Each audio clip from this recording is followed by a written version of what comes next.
guest tonight, we have something a little different.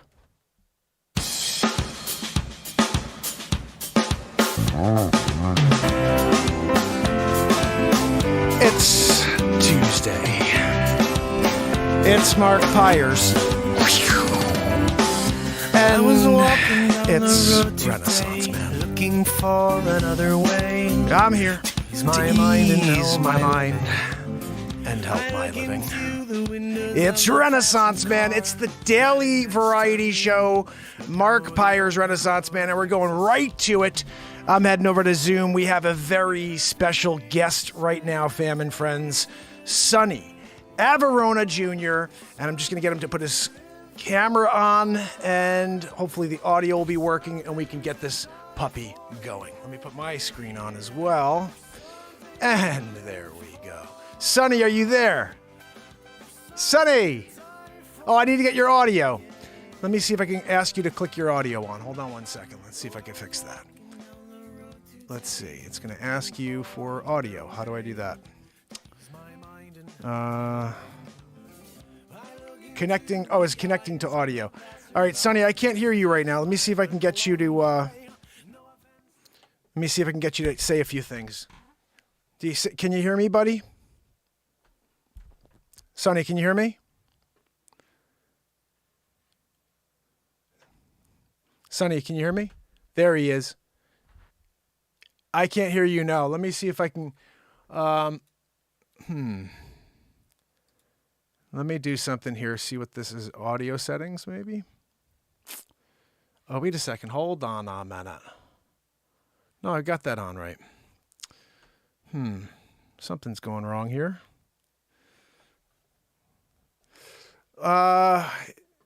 Is connecting to audio, but it's not connecting for some reason. Hold on one second, family and friends. We're having just a touch of technical difficulties. Renaissance Man, this is how we start off the show with no idea. Let me see. Let me see. I'm clicking a few things. Nothing's happening?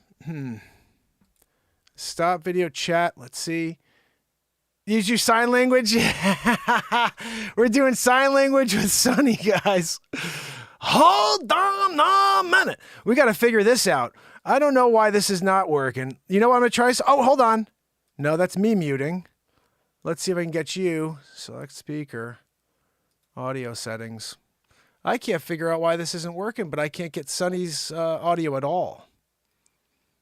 I wish I had a professional here in the studio besides Joanne, but she's back there wheezing it up. It says that your audio is connecting to audio, but it doesn't seem to be working at all. Do you have a microphone plugged in by chance? Or is it just your camera on you and that's it? Just the camera? Can you hear me? Can you hear me? Oh, you can't even hear me either. Do you guys hear me? Hold on a minute. Do you guys hear me? There's got to be something going down here in the hood, right? Because we're sitting here. I've used this many times before, but Sonny can't hear me. I can't hear him. Something's going on here. Let's see. Let's try something here. There's got to be something happening here. Advanced audio properties. Of course, there's nothing there for that. Let's see.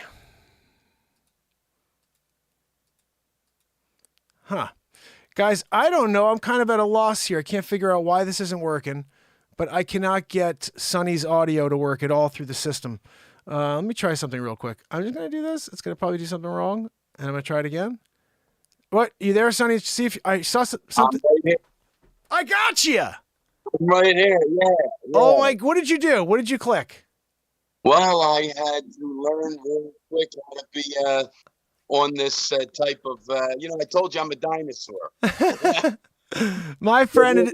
Man, it's a pleasure to be on your show, Mark. It is so awesome to have you on the show, and we had an amazing time last week when we were here with Darren Hunter, and he was explaining the book, and I just couldn't wait to get you on the air because I am, first of all, a fan of anything that has to do with anybody connected with the mob or having just being in a room with people walking the room like Frank Sinatra. You were there. You had an opportunity to meet the man. So there's lots of stuff we're going to talk to you about tonight. But I really want this to be a meandering conversation. I'd like you to just kind of go into some stories, just an opportunity to hear some of the stars. I know you were friends and you are friends with Joe Piscopo. I happen to do a Joe Piscopo impression. He's one of my favorites back in the day from Johnny Dangerously. So I have like this connection to the old school comedians, and they're also some of those Piscopo is connected very much into that group too. So anyway, I'll let you speak, guys. We have Sonny here. He wrote a book with Darren, and we want to get you guys to get a copy of it and check it out. It's a really cool story. He's going to tell us about it right now. It's Darren Hunter, the writer, and he's my dear friend for quite a few years now. And the book is Sonny, a South Philly Story. And you can go to southphillystory.com to purchase this book, see some video clips, hear some audio clips. And, it's just a book that I had to write a book about my father's life growing up, living with this type of guy who was an awesome dad. I wouldn't change him for nobody. He loved to gamble. He was a great father. And, he had a good taste in music, so to say, Frank Sinatra music and all the standards. And he met everybody along the way. He knew both sides of the fence. The old man did. Yeah, he did. That's amazing. So when did he became a singer? He was always a singer, but he started to really get into it later after he ran a club for a while, right? So tell us a little bit about that. Well, my father was always into singing as a young kid. I remember that he recorded a 45 record, which they had, like, you could record 45 records on the boardwalk, and it was Sentimental Me, and I have it. And it was this young kid singing, and he was very shy, but he had a good voice.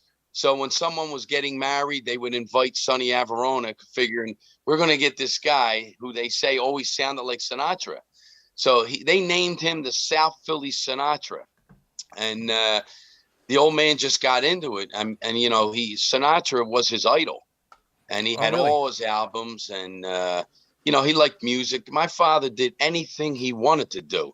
Like if it was a junkyard, nightclub, hanging with guys like Frank Sinatra. When he met Joe Frazier, they were always together. And I just had my brothers and I, Bobby, Michael, and Steven. I'm really Michael, but I'm Sonny Averona Jr. to keep my dad's name alive, because he put so much into this music, Mark, that I couldn't let it go. I mean, it was his passion. So I had to pick it up. And my brother, Robert, Bobby Averona, who passed away a few years ago, he's the one that actually forced me into singing, because, I sang a little bit in high school. When I was hanging with all my friends, they were listening to Frampton and Led Zeppelin and all those guys. And I was blasting Sinatra. That's awesome.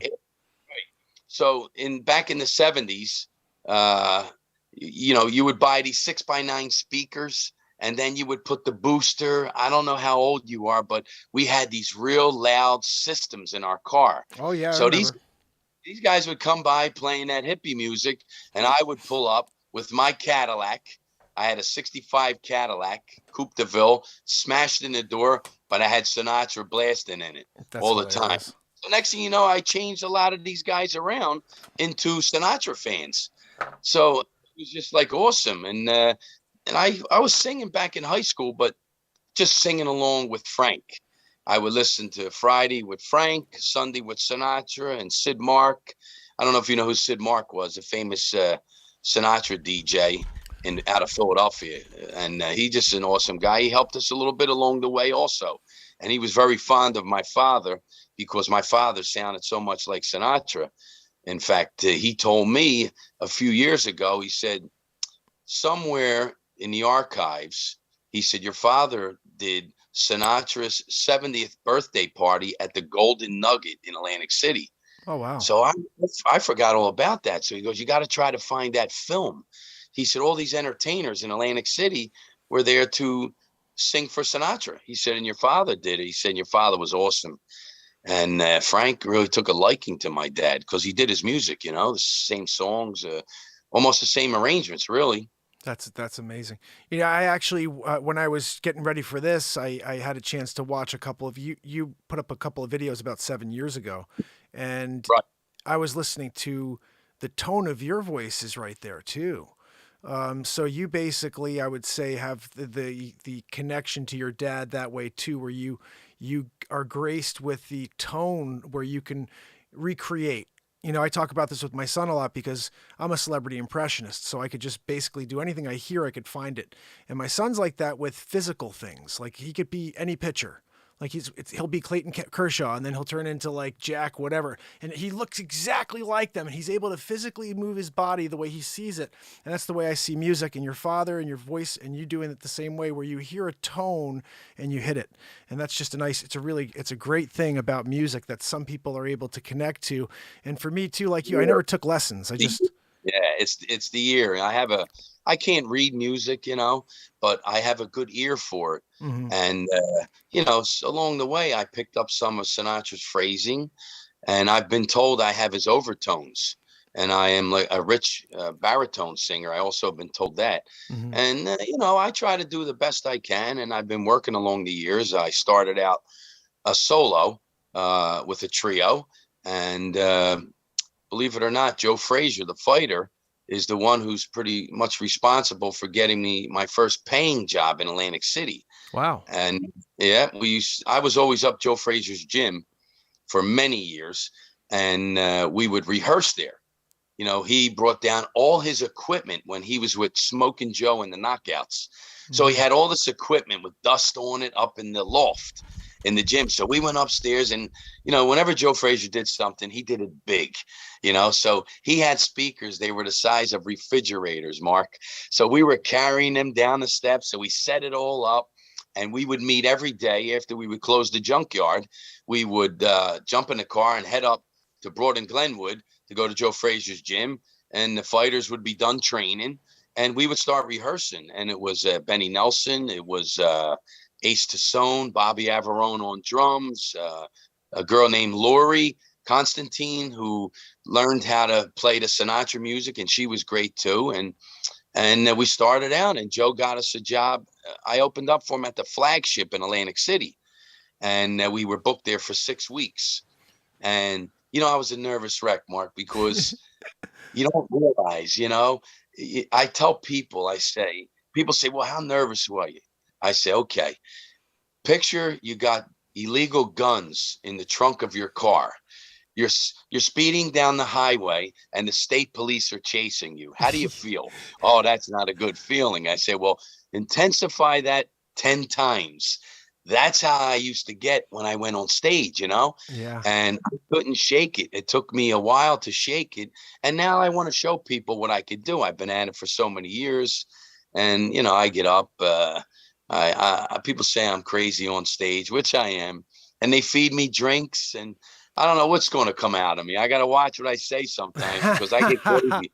But I always have the people having a good time. They're laughing and enjoying themselves, you know, and they're hollering out songs. Summer wind, come fly with me. And I went from Sinatra music to the Dean Martin book. Oh, wow. Yes, there was a writer, an arranger. He used to write the arrangements for my father. His name was Joe Matt. So he would do arrangements for me, and I would sing with the Jonathan Orchestra. And he had said to me, he said, you know, Michael, he said, you do a really good Sinatra. He said, but I think you're more comfortable with the Dean Martin stuff. So I started to venture into the Dean Martin book. And I found that that's more me, you know, Interesting. when I'm on stage, because I'm like, you know, I'm jumping all around and having fun with the audience. And just being funny and doing the Dean Martin book, because when you do the Sinatra stuff, people are coming to hear this guy who some say sounds like Sinatra, and they listen, and Yeah. they're there to knock you apart. Oh, well, he didn't do that like Frank. And I'm saying, well, listen, Well, it's I'm all. not Sinatra.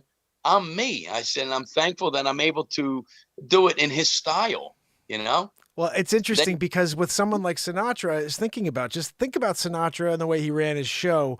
You could never be the way you want to be or the way you are or the way I am and do Sinatra because he's just kind of sitting there like looking around. He's got his cigar, you know what I mean? He's got the hat, like, and you want to be like da da da da. That's not Sinatra. But like, you know, Dean, like you said, you could go out there and get into it and let your energy become the show. And I think what's kind of interesting is doing the book where you can put multiple artists that you do really well into one show, and you could just move around while the requests are coming in, and you can showcase your connection to people. Because I think that old school style is awesome, but connecting with people is a little bit different, and bringing an energy that you can get people dancing. And like you said, drinks are flying. It's a whole different vibe than like a sit back and like, it's a summer day. Like, no, you want to be like moving around. People are dancing, they're buying drinks, and you got a Dean or you got some other artist from back. And that, did you ever do any with Sammy Davis, any of his stuff? Not sing like him, but any of his music or anything like that?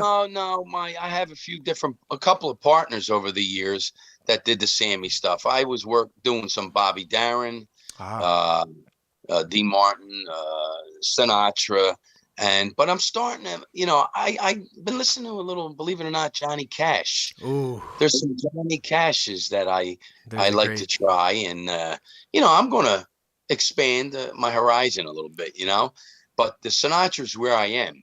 And the D. Martin. Now, I find myself really liking and enjoying singing the Jobim stuff, Carlos Jobim. I think that was the best time in Sinatra's career. I don't know that stuff. Is that his music? Some of his music that he was saying? Right. I do The Girl from Ipanema. Won't you change partners and dance with me? I do Change Partners.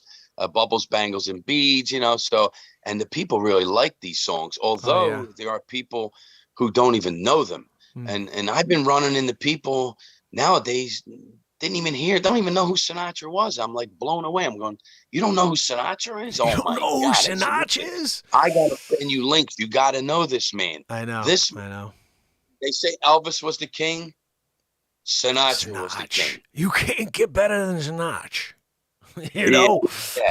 And you have to do what Sinatra said, or you might get punched in the nose, or the black Cadillac will keep driving by your house. Sinatra was a no nonsense type guy, and I got the chance to meet him. If I recall, I was going to say, I think I know a story maybe from the book where you almost got punched in the mouth by Sinatra. That's a true story, Mark. I'll tell you. This was around 1980. And I was at resorts, and I was with a bunch of friends of mine. And my father was in the Rendezvous Lounge with Sam Butera and the Wildest. You remember Sam Butera? No, I don't. But okay, he was with Louis Prima. He was a saxophone player, and he was a very talented guy. So he was Sam Butera and the Wildest, and he would be at the Rendezvous Lounge and resorts, and my father would always get up and sing with him. And we would have Dean Martin's suite every weekend at the resorts casino. Sinatra would be down in his room. We were in 201 and sometimes 301. Sinatra was in 101 and was on the flat, and he would come out and suntan, and we'd look out the window and see him. He's only like 12 feet below us. So on this particular weekend, we had a room. The old man was down there, my father, and I'm gambling with my buddies, and we're drinking, and I'm a young guy. I'm like 21 years old. And I said, I got to go to the bathroom. I'll be right back, you guys. So I'm pretty buzzed up. I cut through the Rendezvous Lounge. I come out, and I'm just making a left to go down the hallway. I see Frank Sinatra coming, and he had like 3 big bodyguards with him, dressed up, suit on, and I just get in the bathroom right before him. Well, we were lucky. No one was in the bathroom. I'm standing in front of the urinal, and I'm going, and he is to my right. And the bodyguards had the doorway blocked, so no one could come in. And people were looking over their shoulder, and they were going, Mr. S., Mr. Sinatra, we love you, we love you. And I'm going to the bathroom, and he's going to the bathroom. We're right next to each other. I should die if I'm lying, Mark. I turn around, and I look at him. I said, how you doing, Frank? So when I said, how you doing, Frank, you don't call him Frank. Mark, his left hand let go, and he he winded up like he was going to crack me. And I said, Frank, I said, my father, Sonny, he owned the Roman Garden. Oh, yeah, Sonny, he's in the Rendezvous Lounge downstairs with Sam and all. He said, we're at George Burns' birthday party. So for about 12 seconds, we had conversation, and he was humming, like hum, and it was awesome. Wow. And he went over and washed his hands, and his bodyguards were actually trained to take him out of conversation. Make it easier for Frank to get out of conversation. And they left. And that's how I met Sinatra. Wow. And in the bathroom. Trudy Haynes was doing an interview with me on Channel 3 when I first started singing. And she said, you sing Sinatra's music and this and that. Wouldn't that be something if you got to meet him? I said, I did meet him. We peed together in resorts. And she was like, Michael, you're on television. I said, well, you asked me, I had to tell you. You know what I mean? This is what you ask me a question. I got to tell you the truth. Oh, goodness. I always speak the truth, That's hilarious. That is awesome. So funny. In my life, man. I never got to meet Dean Martin, but I did see them a couple occasions at the Latin Casino in Cherry Hill, which was awesome. Awesome. When Dean Martin came out with the cart, with the what do you call it? What Sinatra drank, their drinks and everything. He wheeled it out, and it was just like seeing Dean Martin when he walked across the stage with his black suede shoes. He had a little bit of a heel and the gold tassels, and I looked at his shoes and I was like, look at these guys. I said, wow, these guys are really cool. Not knowing someday that I would be a singer, but it took the death of my father to throw me on stage, and here I am today, a singer. And that's I'm trying to keep it going. You know what? You bring back the nostalgia of a time that's long past, and it's something you remember seeing as a child from the sidelines, and now you get to bring it to life as almost an homage, and it's a beautiful thing. My grandfather, just so you have an idea, I'm sitting right next to my grandfather's organ. Actually, if you see that right there, that's my grandpa's organ right there. There's a sick story behind that. It was given to a church, and then after about 20 years, it was given back to my uncle, who was going to gave it to somebody else. But while I was a traveling musician, mind you, he didn't even think about giving it to me. And somehow it wound up, the guy who had it was like, I gotta get room in my storage area. Do you want it back, or I'm going to just throw it online and see if somebody will take it, And they called me. I said, I want it. I took it here. I've got 3 of his harmonicas. So I've got pieces of my grandfather, which he passed when I was 7. But I remember as a little kid laying on the floor on the rug while he sat there and rocked out on this organ right here. And I still remember the stuff he played because that's the way my mind works. I could still hear the music. I wrote a song on here that's the song I remember hearing as a kid. I remember playing it for my dad. I was like, this is what I think Grandpa was playing when I was a kid. And he's like, that does sound a lot like a Portuguese, anthem type of thing. It's just like, din, din, din, din, din. It's just like really upbeat. My grandpa was always a happy guy. So, but in general, I feel like, just the connections to your dad.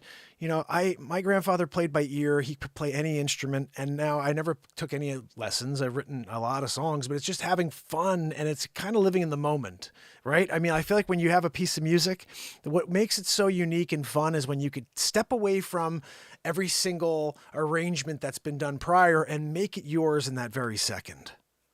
That's what I need. I believe it or not, I need my own song for my own identity. Mm-hmm. I've been singing Sinatra music and Dean Martin music for years. So if I can get lucky and someone write me a song, but I'm after a song like a bossa nova song. That's something I'm after. I just love that feel, It's just a cool music. What do we got? I don't know. You got me thinking bossa nova. Like, we got to try something. What do we got?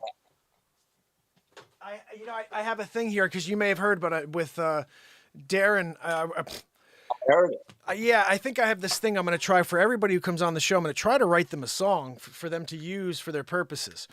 And all I need is a topic, a title, a name, or a vibe. Now, I don't know what samba sounds like, but we're going to try to come up with something.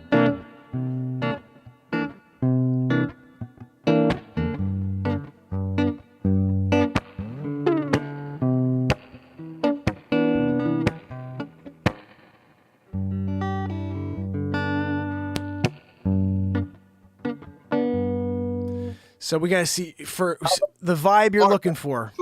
guitar? Do we have an acoustic guitar I somewhere? I do have an I acoustic know over he's here. got something. He's looking around. This guy, he's got it. I'm gonna have to plug her in, and it's gonna have to get tuned. But let's get it going. Don't fall. Okay.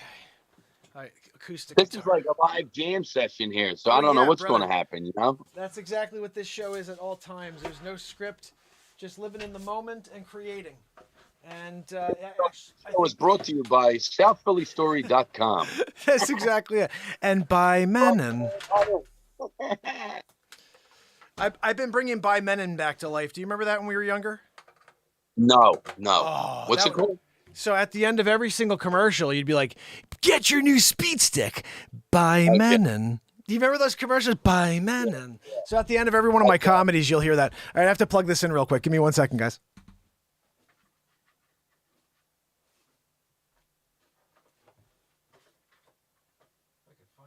He disappeared on us. I hope he don't come up like the Wolfman. I mean, where is he, this guy? I'm getting nervous.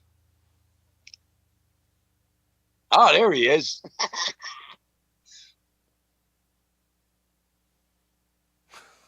All right, I'm back. Let's get this acoustic over here. See what she sounds like. You know the girl from Ipanema by any chance? I see. I know.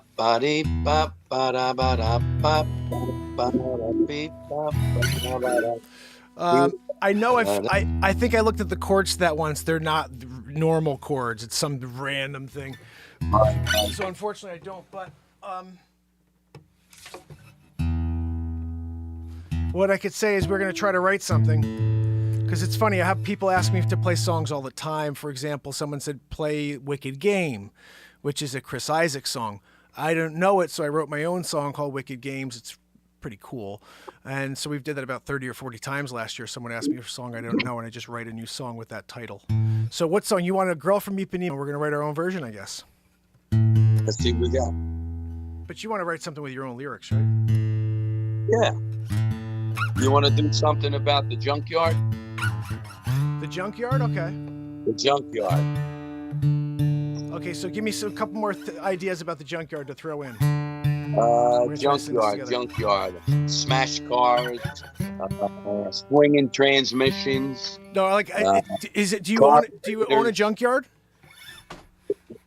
You own how many junkyards do you own? Only one. Okay, and how long have you owned Sonny's Junkyard in Southwest Philly. That's right. Brought to you by Sonny's Junkyard. Yeah, I love it. Southwest. Listen, do me a favor. How long have you owned the junkyard?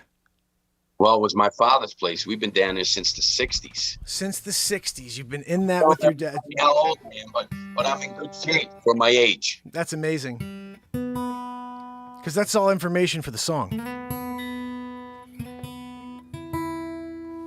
It's called Sonny's Junkyard in South Philly. Oh, Yep. man. Southwest Philly. Okay, we have to try to fix this. It's not working the way I wanted it to, so we're going to just put it up like It's like this. a war zone in Southwest Philly. But people say, well, we're not going to go down to junkyards and start trouble because those guys will lump you up down there. Of course. Oh, goodness. You know what? It's South Philly, too. Guys, by the way, if you're ever looking for a real Philly cheesesteak, you got to go to South Philly. You can't just go to, like, King of Prussia. No, I'm sorry. Oh, you got to go to South Philly and get the right bread, the whole deal. You get the package. Where's the best Philly cheesesteak that you've ever had? Oh, now you're going to get me in trouble. Okay. I can name a few places. Give me five. I need a top five. Because I might get a phone call. Yo, Buck, you didn't say nothing. Wait, hold on now, man, Sonny. You didn't talk about my Philly cheesesteak. I'm here giving you the Philly. You Don't can't. look out the window, Joe. Don't say nothing, Joe. Don't look out the window. Well, it used to be Tony Bucci's place, and it was actually Sarcone's Deli. He would make a hell of a steak for me. Oh, really? He closed up. He passed away. He was one of my best friends. Oh, man. Seems like, you get older, you start losing people. And it's like, well, it's tough. So we got to keep banging away and just enjoy life because life is so short. Yes, enjoy every minute of it. That's all I can tell everybody. Enjoy every minute of it. I love that. know what I learned as I've gotten older? Get out of the left lane when you're driving.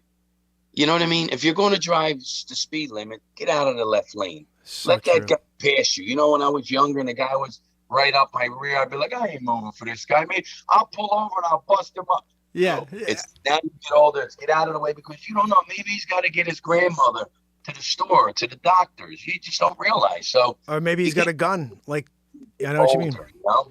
I think that's very wise information to share with this world because, you know, part of the philosophy of this show is to effect a positive change one person at a time. The only way you can truly enjoy this life is to live in the very moment we have. Everything else is a distraction.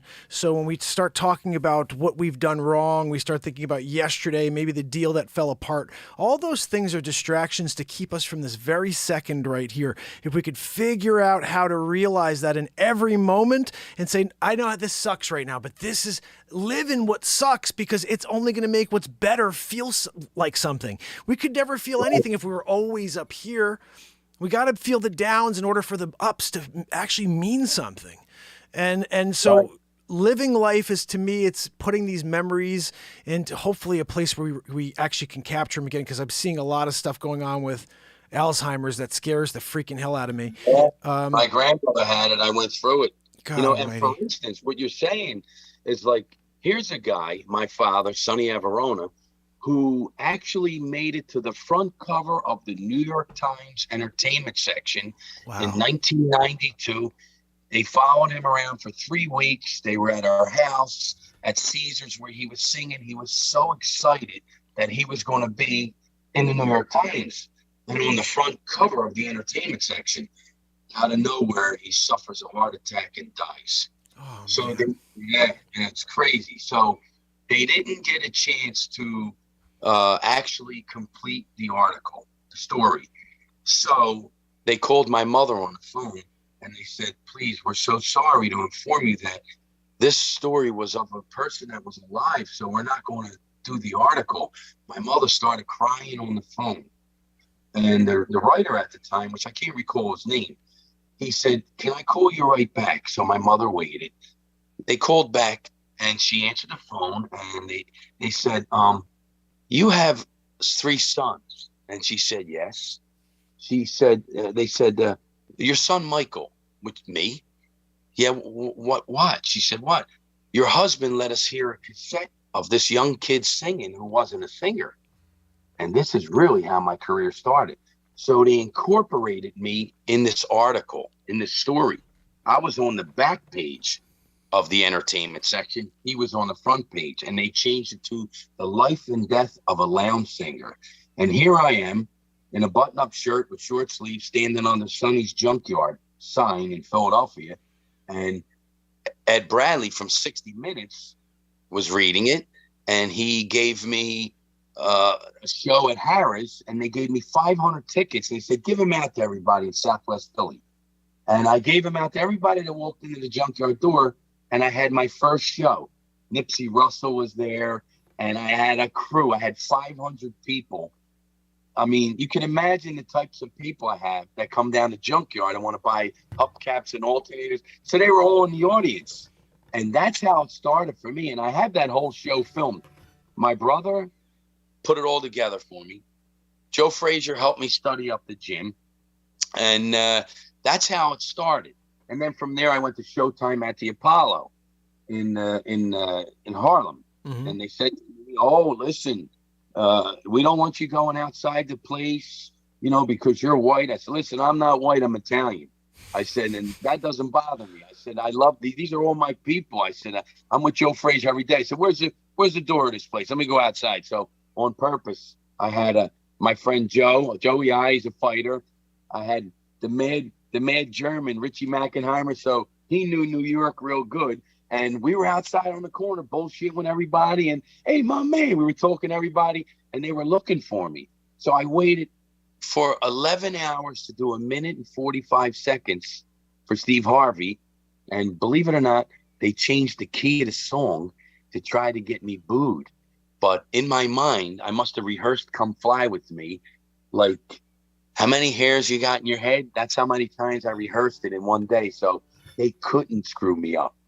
So naturally, these guys were really professional musicians that they had. So they started out in the wrong key, and I'm listening, but I'm still going with the song. And then they came in right, and it was good. And I actually won.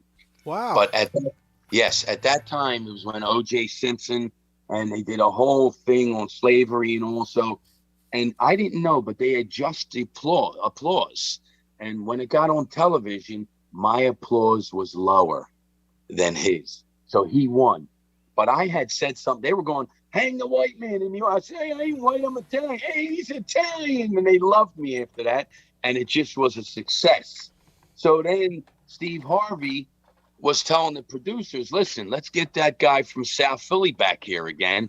And me, like a dope, I said, I can't go back to Harlem and sit there for those hours. And I didn't go. So that was another like miscalling, I guess, that I didn't go. I just had so many things to do. Plus I was running the junkyard, and I ended up having a beautiful family, beautiful wife, 4 children. So maybe this was the path was meant for me. And like one of the guys from the movie of Bronx Tale said to me, I think it was Jimmy Whispers. He said, listen, he said, do this for a hobby and you'll get paid. You're good at it. He said, so you'll get paid. It's a hobby. You're getting old and maybe you won't be a movie star or nothing, but you can make money at it and people enjoy what you do. So I listened to what he said and I said, okay, so that's what I've been doing. And then I had teamed up with a guy named Craig Canner, and we did a tribute to Martin and Lewis. So him and I were together for quite a few years, and he went to Vegas. He's doing pretty good in Vegas right now, Craig. And I hooked up with another guy named Johnny Ciparone. He changed his name to Johnny Bones, and I noticed that someone took his face off on his. He's going to be looking for this guy, Mark. Yeah, I don't know what happened there. I don't know who did it, Anyway. I was trying to find a good picture of you, and I like it. I thought that was a brilliant piece of advertising. We've been together for about 14 years, him and I, and we've been to San Angelo, Texas, Chicago twice, Florida twice, and just traveling with this Martin and Lewis tribute show. And it's like reflections of Martin and Lewis. That's great. No one could be Dean Martin and Jerry Lewis. No way. But we do a pretty good job at it, and people love us when we're up there doing it. That's awesome. So that's where I'm at today, You know what? And what I caught from that entire, breakdown is that you've got the American dream, you've got the wife, you've got the family, you've got the job, you've got a nice business that you've taken over for your family business. This is, my father's a builder. My father wanted me to continue on with the business, but my brother's in the business. Sometimes that works. It's not for when you have a negative and a positive. I happen to be a positive, and my brother's not the same as me, so it didn't work out. But the good thing about this is when you have something that's yours, then you can break away and use that extra time for a hobby in order to enlighten your soul. I call it soul fulfillment. And you're actually doing something for your soul instead of, it's not for the money. It's more for that, the concept of, it's for the concept of never having to speak to a shrink. You're right, Mark. You know why I'm saying you're right? It's because I have what I call the dungeon, and it's my basement, and there's some stuff down there, exercise stuff, and I have my singing equipment down there. So I had an accident, a car accident a few years ago. So I got busted up. So I was hurt for a while, and I'm still not really right, But what I do is I do a little exercising. I do a song. I go back, do a little exercising. I do a song. And after a while, I get so into it that I said, you know what? People are asking me when we were locked up with the pandemic where we couldn't go out of the house. So I said, listen, I don't have much of a studio. I said, so I dropped a sheet from the ceiling, and I had my system all hooked up, and I did some stuff in the basement, and people kept inboxing me saying, come on, man, we need more of the stuff live from the dungeon. Got to do it. I said, all right. So I was doing that, and I enjoyed doing it. I might have a little glass of wine or something to loosen me up because I get a little loose, and I get into the Sinatra stuff and the Dean Martin stuff. And it makes me happy because there's a big hole in my heart, losing all these people over the years. I mean, like I could smile like this, but really behind the smile is tears. There's a lot and of sadness. Sharing this with a lot of people right now. And I got a lot of support from my friends out there, and they know who they are, and I love them so much that they keep me going. And my kids and my wife, and especially my mother. I have my mother, thank God, and Roseanne Averona, who Sinatra liked. There's some pictures of my mom and Frank, because my father would say, hurry up, go get Frank, bring him over here. So she would go over, Frank goes, I saw you, I'm coming over. And they would hang out together because Sinatra came to my dad's club. My dad owned the Roman Garden in South Philly. So Sinatra came there, and they were hanging out there a couple of times. And Frank Sinatra Jr. ended up appearing there. And my brother Bobby was his drummer. And my brother Bobby played for Telly Savalas, Arthur Prysock, and many more. And he was a very talented guy, my brother. He was a rock and roll drummer at first. And the old man would tell him, I want you to learn swing. I want you to learn the Sinatra music. So he had to calm down, and he got into that. But he was really the guy responsible for pushing me into the singing business, because I was afraid, man. My knees would shake. And I mean, like, I could tell you stories, man, where Joe Frazier, like, I would just watch Joe get up there and jump on stage. And I look at him, I say, look, it's like he would get up there and just suck it up, and the people loved him. People say, oh, he's not a singer. But believe it or not, Joe was pretty damn good as a singer. And he would tell stories, so he made it easy for me. And I couldn't wait to hang with him. Like, him and I would hit the casinos, which he was always with my dad.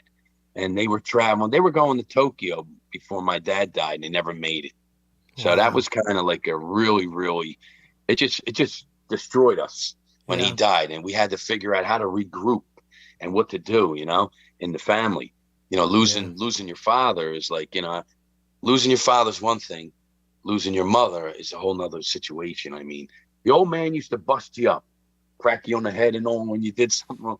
Mom, she may have done it too, but she'd hit you with the broom. You know what I mean? Or the I would shoe. hang right under the bed.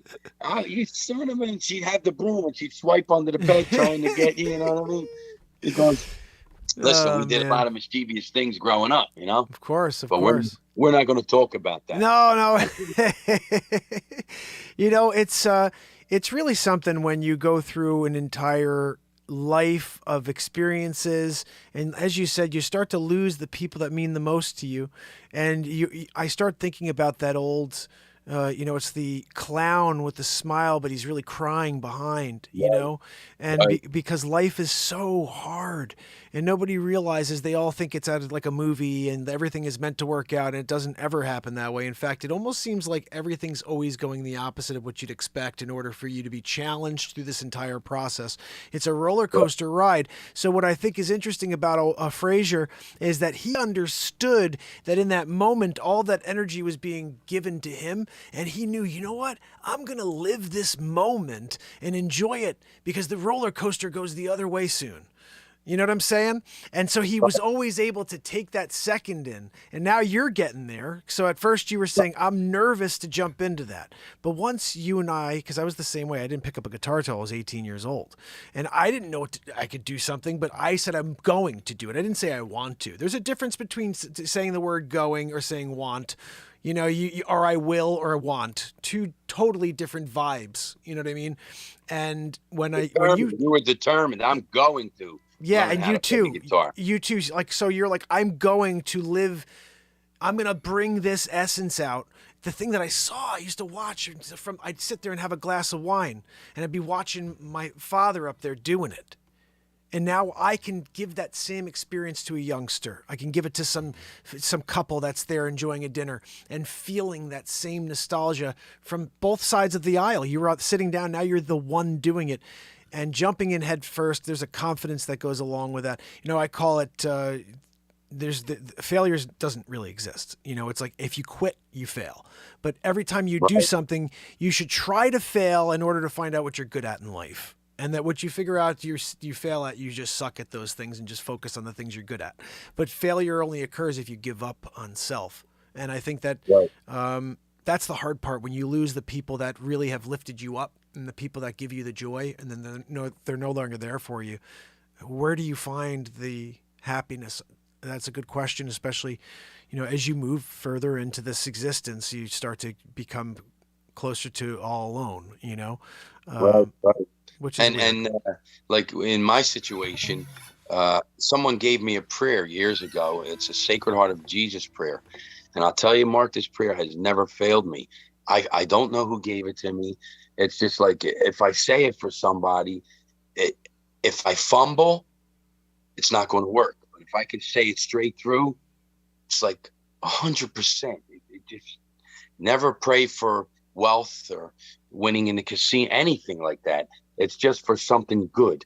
Someone hurt, someone sick, or someone just needs prayers. And I found that works for me a lot. Like I do when I'm in my private time, I'm alone, I'll say some prayers and whatever and talk to God. And I'm not like I go to church every week. I don't think you have to go to church and sit in this man-made building and look at all these people who are looking at you and oh, look at me, I'm in church, I'm a good person. And they're the people that go outside and say, oh, he's a son of a gun, or he's this, he's that. But that's the same person that was in church, So not that I'm a perfect guy and I don't do that. Everybody has flaws, Sonny, you and I have so much in common, buddy. Praying does help. Praying does help too, You and I have so much in common. You have no idea. Like, it's amazing how I truly feel like this concept of having to go into a building in order to connect with the spirit of this universe is insane to me, because we do it every night here on the show. And I think that the spirit of this universe, God, is in the moment. It's not in a freaking building. It's actually right in your heart. God lives in each and every one of us, but the thing is that we choose to look and compare ourselves to others, and we fight and we divide instead of realizing that the essence of the beauty of existence is right within your soul. And if you could open it up and share it with those around you, you could really affect change. And this world needs change right now. It doesn't need more hate. Mark, I experienced some crazy things. Like when first my grandfather died. And he was like the man to me. When I left Cherry Hill, I moved back to South Philadelphia in 1979. I lived with my grandparents, and I really looked up to my father's father, Sal Averona. But he was the guy that punched the clock. And 8:30 to 5. My father didn't live that lifestyle. He hung around with a lot of those guys. With the Jaguars and the Cadillacs, and he was a gambler. But I looked up to my grandfather, and I did learn some good ways of him, to where working hard, save your money. Charity starts at home. You can go out and buy everybody drinks and give everybody a drink and be a big shot in the bar like everybody else.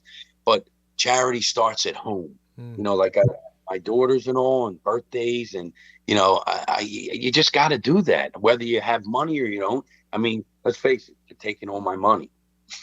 So, yeah. I mean, but you can always make money.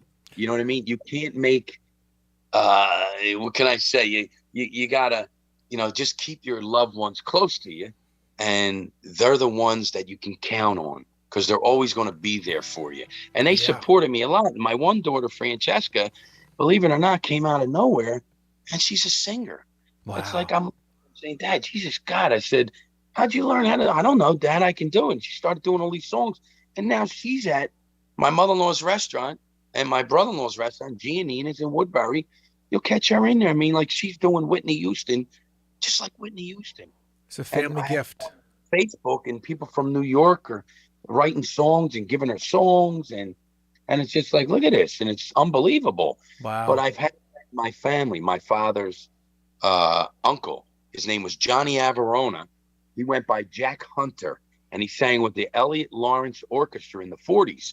And he worked on the same card, the same bill that Sinatra worked on. They were doing a show, I guess, the same day. And he was one of with another orchestra that came in. And then my Aunt Philly was a singer. And it just went through the whole family. That's amazing. It's down to me. And I'm trying to get my son to do it, but I got him, he's a black belt in karate. He's 14 years old. So I put him in that because I knew about growing up being a wise guy. And I said, you got to be able to back yourself up, because, don't look for trouble. But when someone comes your way, you're able to either diplomatically handle it or do what you got to do. You know what I mean? In this world, you have to be able to protect yourself. I'm glad to hear you say that. Best thing to do is be nice to people, and people most of the time will be nice to you. Yeah, You know, I want to say, because I got a 12-year-old, 13-year-old right now, and he's telling me, because he's, okay, I was a 17 going on 18-year-old kid in high school, senior year. It didn't hit puberty until like April of senior year. So I'd be walking down the hallway as a senior, seeing sophomores. They'd be like, "Hey, what's up, Mark?" He'd be like, "Hey guys, how's it going?" You're like, I was that guy. You know what I mean? And then so I'm looking at my kids on the same path, because he doesn't eat well either. Like when I was a kid, I didn't like I was like, I like this, I like this, I like this, and I didn't broaden my palate till I met my wife, really, which is 28. It's crazy. But so until then, like I was like specific on things. My son's like that. And so now he's telling me, oh, that this kid's making fun of this, and they're bigger than him. And I said, buddy, how about I get you in like judo or MMA or something? You go learn how to elbow someone in the freaking face. You know, you give him an elbow in the face instead of, you know, letting them push you around. Or just like, I like what you said, knowing you're confident enough to give someone a neck chop. You know what you do for a young boy like that? You buy him a heavy bag. Ooh. Start him out with a heavy bag. It's a punching bag, a big bag. I got the room in the basement. Put a spring between that and the rafter so it doesn't rip your house apart. Yeah. And let him how to punch the bag. Ooh, and I then like from that. from there you put him in karate. Let him learn karate, you know? I think that's a great idea. I took it for some years and I quit it. Like I'm looking at you with the guitar and I'm like, look at this. I had the guitar in my hand years ago. I put that down. Buddy, it's like I always got let me into stop stuff, you. But I was good with my hands building engines and I used to build chopper mini bikes and I collect all that stuff today. So everything I did when I was a kid, I'm doing again. Like a treehouse, I got a giant treehouse. Gotta do it. I love it. You know? I love it. Do me a favor. Okay, I want you to try and you know, look, you and I, we're both doing the same thing. We're trying to recreate the essence of life. Like for me, it's this guitar. There's only one way I could explain this. I picked it up one day because I saw some guy. I was sitting. Do you remember Dave Matthews? Enough of Dave Matthews stuff at all? Do you know Dave Matthews? Yeah. Okay, so there's a song he wrote that I didn't know was possible to play on the guitar. I was in high school, and someone had introduced me to his music because I used to listen to hip hop. I had a cousin who was a hip hop promoter in the Bronx and in Yonkers, and so he basically would shift me all this new hip hop, like Biggie, Tupac, and these like inner city guys. I'd be like, hey, what happened to those guys? Supercalifragilistic, they were so good. He's like, oh, they're in jail. I'm like, what are you kidding me? You know? And so like that was like what was going on with them. But so I go to this party. I'm 17. It's right before college, and I hear this kid playing.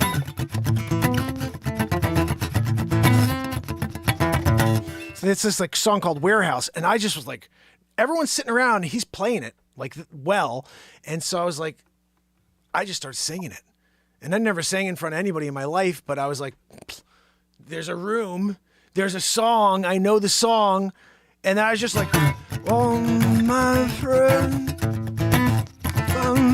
Whatever the freaking words were at the time. And I'm singing it, and then I couldn't believe it. My mind was blown that you could play these songs on a guitar. I didn't know. So I told my friend that night, I said, I'm going to buy a guitar, and by next summer, I'm going to be able to play all of his songs when we get together. He's like, whatever, you can't do that. His stuff is too tough. 6 months in, I learned all the stuff I wanted to of his, and I got sick of playing it. I wanted to start writing my own music. But the reality is, it wouldn't have happened if that will thing didn't come in, where I said, I will do this. And when you said that you had the guitar, you got to get it back, buddy. And here's the reason why. Start with simple. Sit down with one chord. Sit down, just grab one arm, just do this for a little while, get the feel of just strumming. You know what I mean? That's what I did first. Mark, I don't have the time anymore. I'm like, I'm all over the place. I come home, they have things for me to do. That's true. I'm down the junkyard. I think I'm going to get out of there early. People are coming to see me. It's like people are keeping that place open, because I'm saying maybe I ought to just get rid of the place and fade off into the sunset and get into my singing career a little more. You know, maybe go to Vegas. I was supposed to go to Vegas with my first partner, but I said, Craig, listen, we're not ready for Vegas yet. He had to go to Vegas, you know, so he went to Vegas, and he's doing pretty good. And I stayed back here, and I just, you know, kept fine tuning things. And I found that, you know, like who I am in this music, you know, and I learned a lot from a guy named Frank Sinatra, who was a tenor from South Philadelphia. And let me tell you something, this guy was awesome. I mean, he was awesome. He said to me, sing with feel, put more feeling in your music. He said, He said, take the deaths, people that die. And when he would say that, I said, watch yourself, Frank. I'm gonna don't talk like it. He was a monster, Frank. He was a big guy. Christ, he probably would have killed me. But I said, Frank, no, you have to. People that died, bring them in your lyrics. And I would listen to him and then watch him. So one night he said to me, Friday night, do me a favor, put your tuxedo on. I want you to come to Parks Casino. They're having a Sinatra talent night. All Sinatra singers will be there, and I want you to come.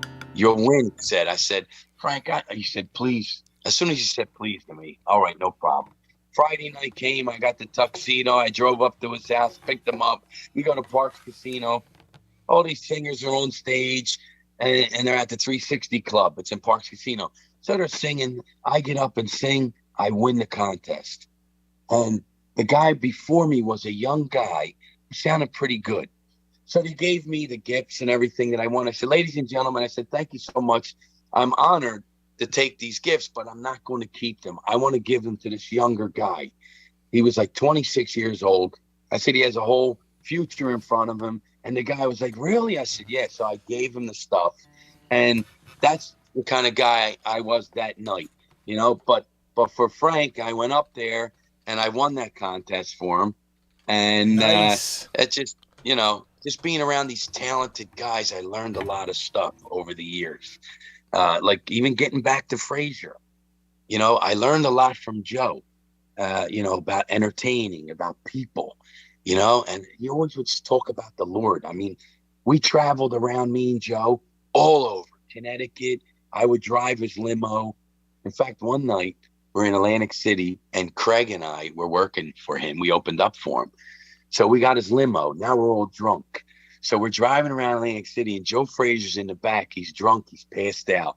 So Craig, this guy Craig was nuts. So we're pulling up to bus stops. So we're rolling the window down, my window, and he's going, hey, we got the champ in the back. We got the champ in the back. So people are looking in the window, and here's Joe Frazier. He was sleeping in the back. And we were doing the cultural later, but we were peeing our pants because we were up and he was out, you know?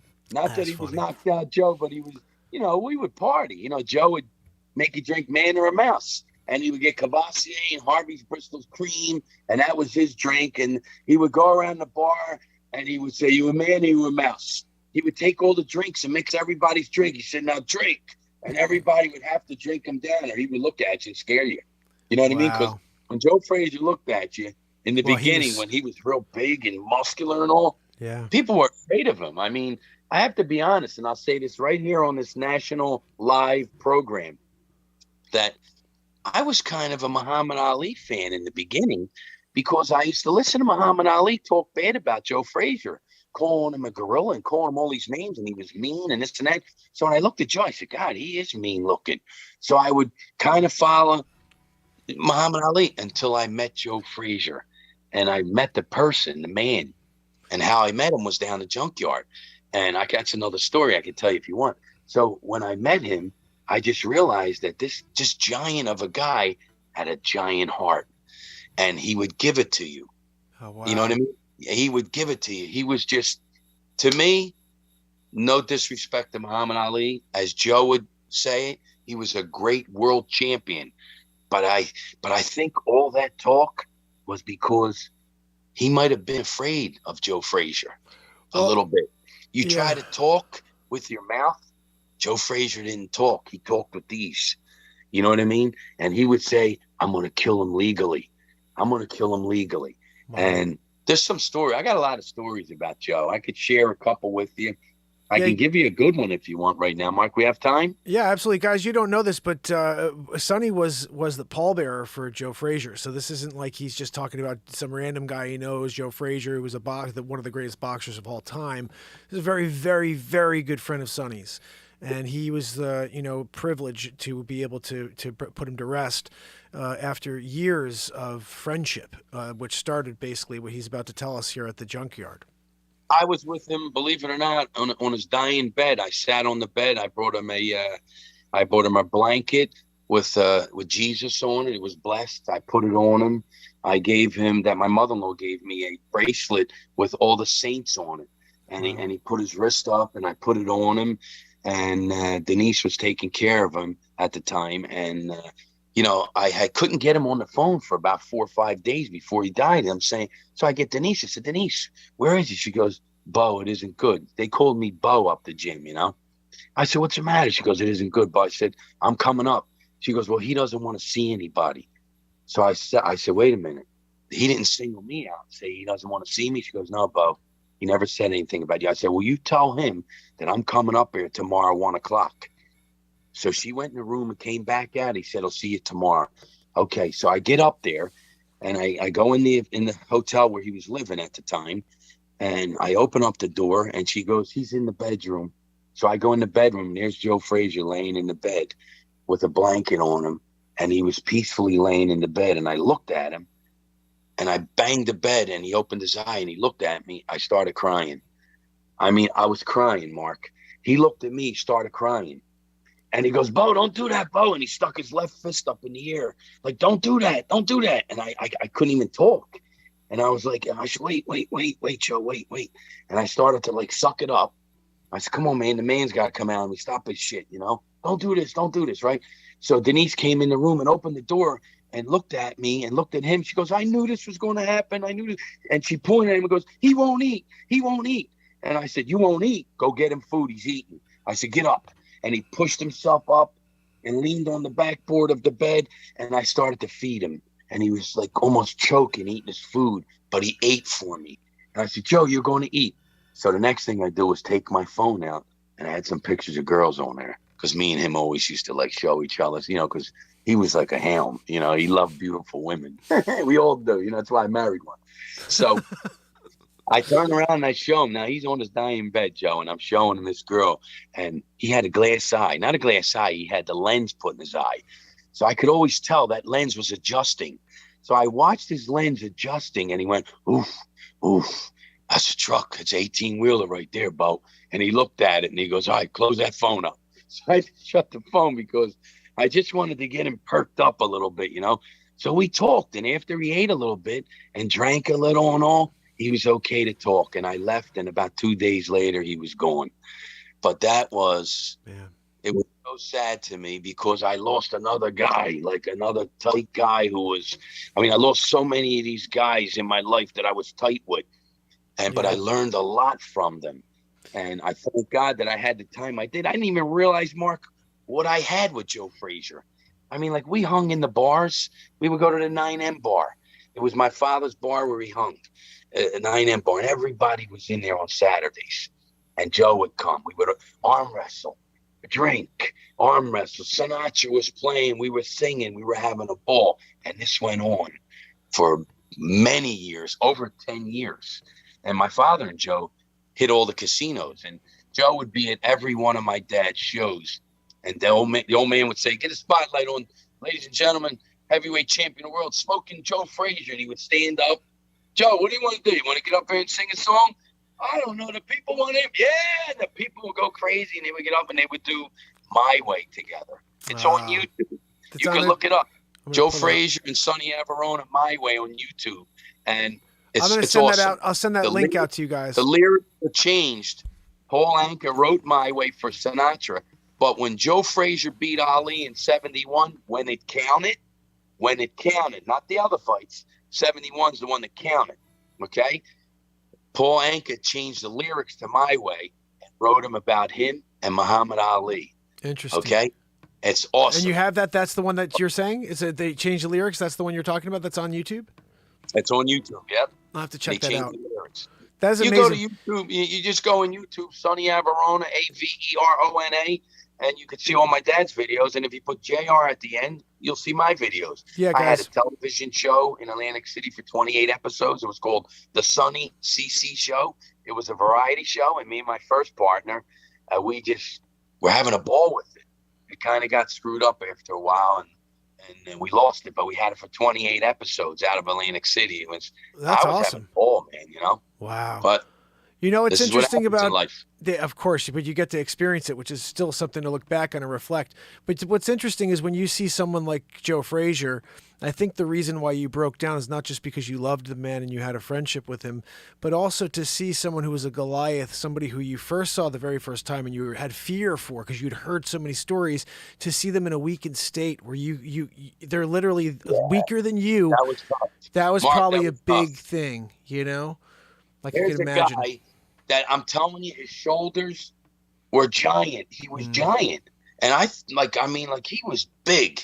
And then as the years went on, you know, he had arthritis in his back and he had, what's it called? Hepatitis C that he picked up, I believe, from Jerry Quarry, you know, because he said, I used to just touch Jerry and it would split and blood would be all over. But, you know, he said that Jerry Quarry was a tough guy. He said, but I think that's where he got it from Jerry Quarry. I mean, I'm sorry if I'm offending anybody saying that because I'm not sure of that, but this is what I've heard over the years, you know? Yeah, yeah. Well, I saw a couple of pictures of Frazier and Ali years, you know, when Ali was about, you know, basically a couple of years left with Ali. He didn't look good at the end. And there's a... Well, I tell you, wait, Mark, I got to make you laugh. Muhammad Ali, they would say, now maybe it's not so nice, but I'm going to say it in a nice way. Muhammad Ali, he had Parkinson's disease, which everyone knew.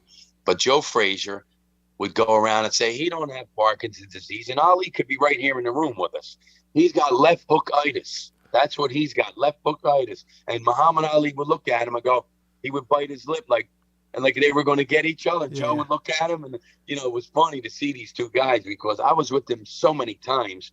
In fact, I was with Joe Frazier when I first met George Foreman. That's another story. You want to hear it? Yeah, I'd love to hear that. Okay, here we go. He says to me, listen, bud, we're going to Madison Square Garden Friday night. Get your suit on. We're going to take the limo. Me and you are going to go. You're going to drive. He said, they're going to honor me there. And Floyd Patterson's son is going to make his debut. So I said, okay, champ. So Joe got his blue pastel suit, black cowboy hat. He looked like $1 million. I'm dressed up. We head to Madison Square Garden. We park the car. We go in. Now I'm waiting, and we're walking through the tunnels to get, you know, in the tunnels of the Madison Square Garden. So I bump into Eddie Murphy. Eddie Murphy's coming in the tunnels. Joe spilled a drink on him, and Eddie jumped back, and Joe said, "Don't worry about it. Give me a fight." Grabbed his foot. He pulled his leg. He started swiping over. Eddie Murphy was like scared to death of Joe, you know. So anyway, they put the Rocky theme music on. Dun, dun, dun, dun, dun. Here comes Joe Frazier now. I said, champ, you go. This is for you. So I waited at the entrance. So he comes out. The spotlights are on him.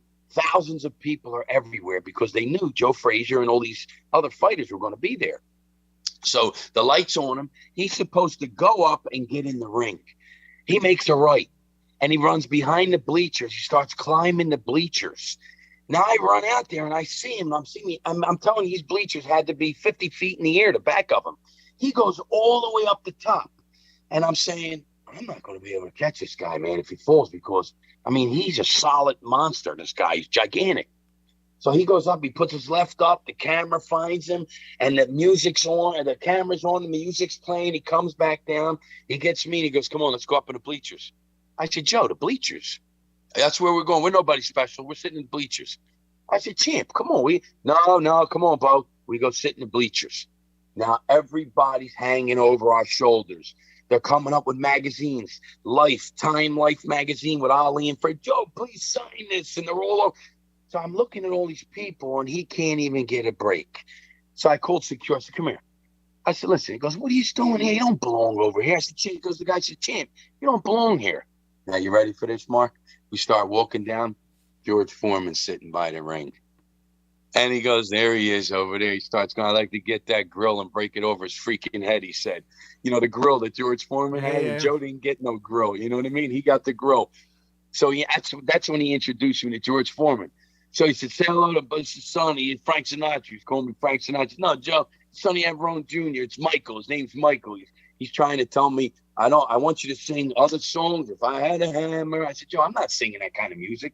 I'm who I am. Come on, champ. So he introduced me to George Foreman. But here, I didn't think he wanted to sit next to George because you had all these wise guys. And Joe, look out. Down goes Frazier. They were people were saying stuff, and Joe knew how to take it, but not all the time. You know what I mean? There was sometimes, and George Foreman was so humble towards Joe. He loved Joe, and I met George, and that's when I met him, and we went to the after party, and we just hung out all night. By the time we got home, the car was going sideways down 95 to get back to Philly, and it was just good. So I had so many experiences like that, which I couldn't change for nothing. It was just the greatest time growing up in my life, you know. Yeah, Even Richard Burton, it came, and he was down at the at Joe Frazier's gym. My old man was hanging with him. There's so many things. I missed a lot of things too, because I said, Dad, listen, no, I got to go out with this girl tonight, Dad. I'm not going over. Come on, forget that girl. You're coming with me. I said, not this girl. I'm going with this girl. And I ended up marrying her. Oh my goodness. You know what I mean? That's hard. You look, when you find the right one, you know it, first of all, and then it's like the tap just shuts off. I remember there was an interesting, I dated like most people do for a while, and it's some 27 years old, 26 and a half years old. And I remember I just was so over it. I told my buddy Scott, who passed away, God rest his soul, and he was my best friend at the time, and he says, we're going out. I'm going out tomorrow night. Come with me. We're going out. I'm like, no, I'm done. I don't even see a girl anymore. I'm over it. I'm going to go focus on my music career. I'm going to go and sign that record deal. I had a record deal at the table. I'm going to sign that record deal. I'm going to move to LA. That night or the next night we went out, I met my wife. We sat next to each other. 16 people were at a dinner. And this is a great story. One of my best friends was there with us that night. He had this issue, and you've been around restaurants for a very long time and clubs. Do you ever meet anybody like this? Okay, so this friend of mine was perfectly fine until he'd have one sip of alcohol, and then he would turn into a different person. And so we're sitting there, and it was like he didn't have a lot. He had like a sip, and he turned and he's like, "Hey, Sonny, can I get your number?" He's like No, hitting on I this couldn't stand chick. those people. I had to get away from it. It was so funny. So my wife and I, who don't know each other, are sitting next to each other laughing at this kid about how he's making a fool out of himself. And then that night, he's following them, and somehow we exchanged numbers because I really enjoyed talking to her. And then I called her. I was like, "You guys get off the road. He's right behind you, and I think he shouldn't be driving." And all of a sudden, we get together a couple weeks later, and the rest is history. It's an interesting thing though, because I did not want to meet anybody anymore. I was over it. And then that's when everything good in life happens, is when you're just about to quit. It's really interesting, but. We do have some things in common, because you just said you had a best friend, Scott. I'm pretty tight with a Scott now. Interesting. Yeah, and he's a Sinatra fan, and he was raised on Sinatra, so we got a few things in common.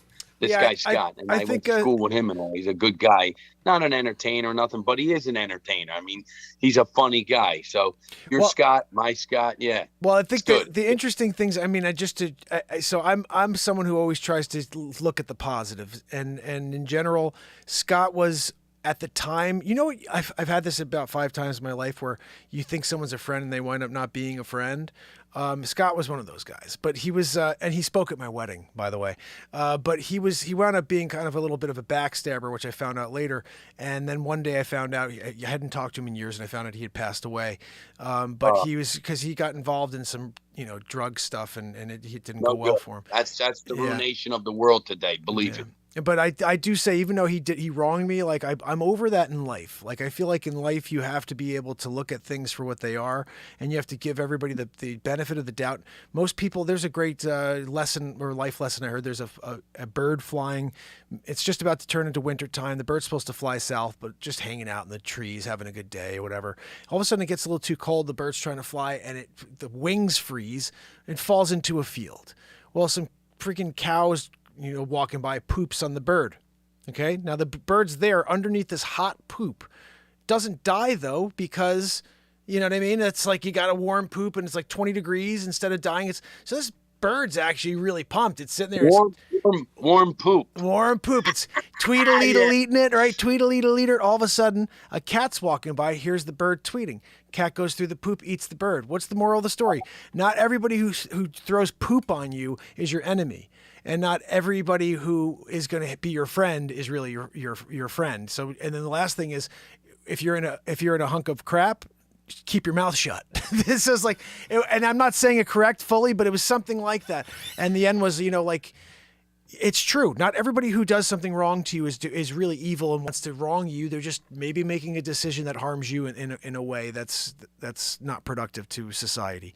But I will say this: we have to learn to forgive and forget in the aspect of saying, look, I don't want to see that person anymore, but I'm not going to let that person rule me. I'm not going to let that person change me as an individual because of how they treated me. Now I'm going to give everybody else that same, I don't know if I could trust you. No, there's just rotten people out there, and you have to be aware of that.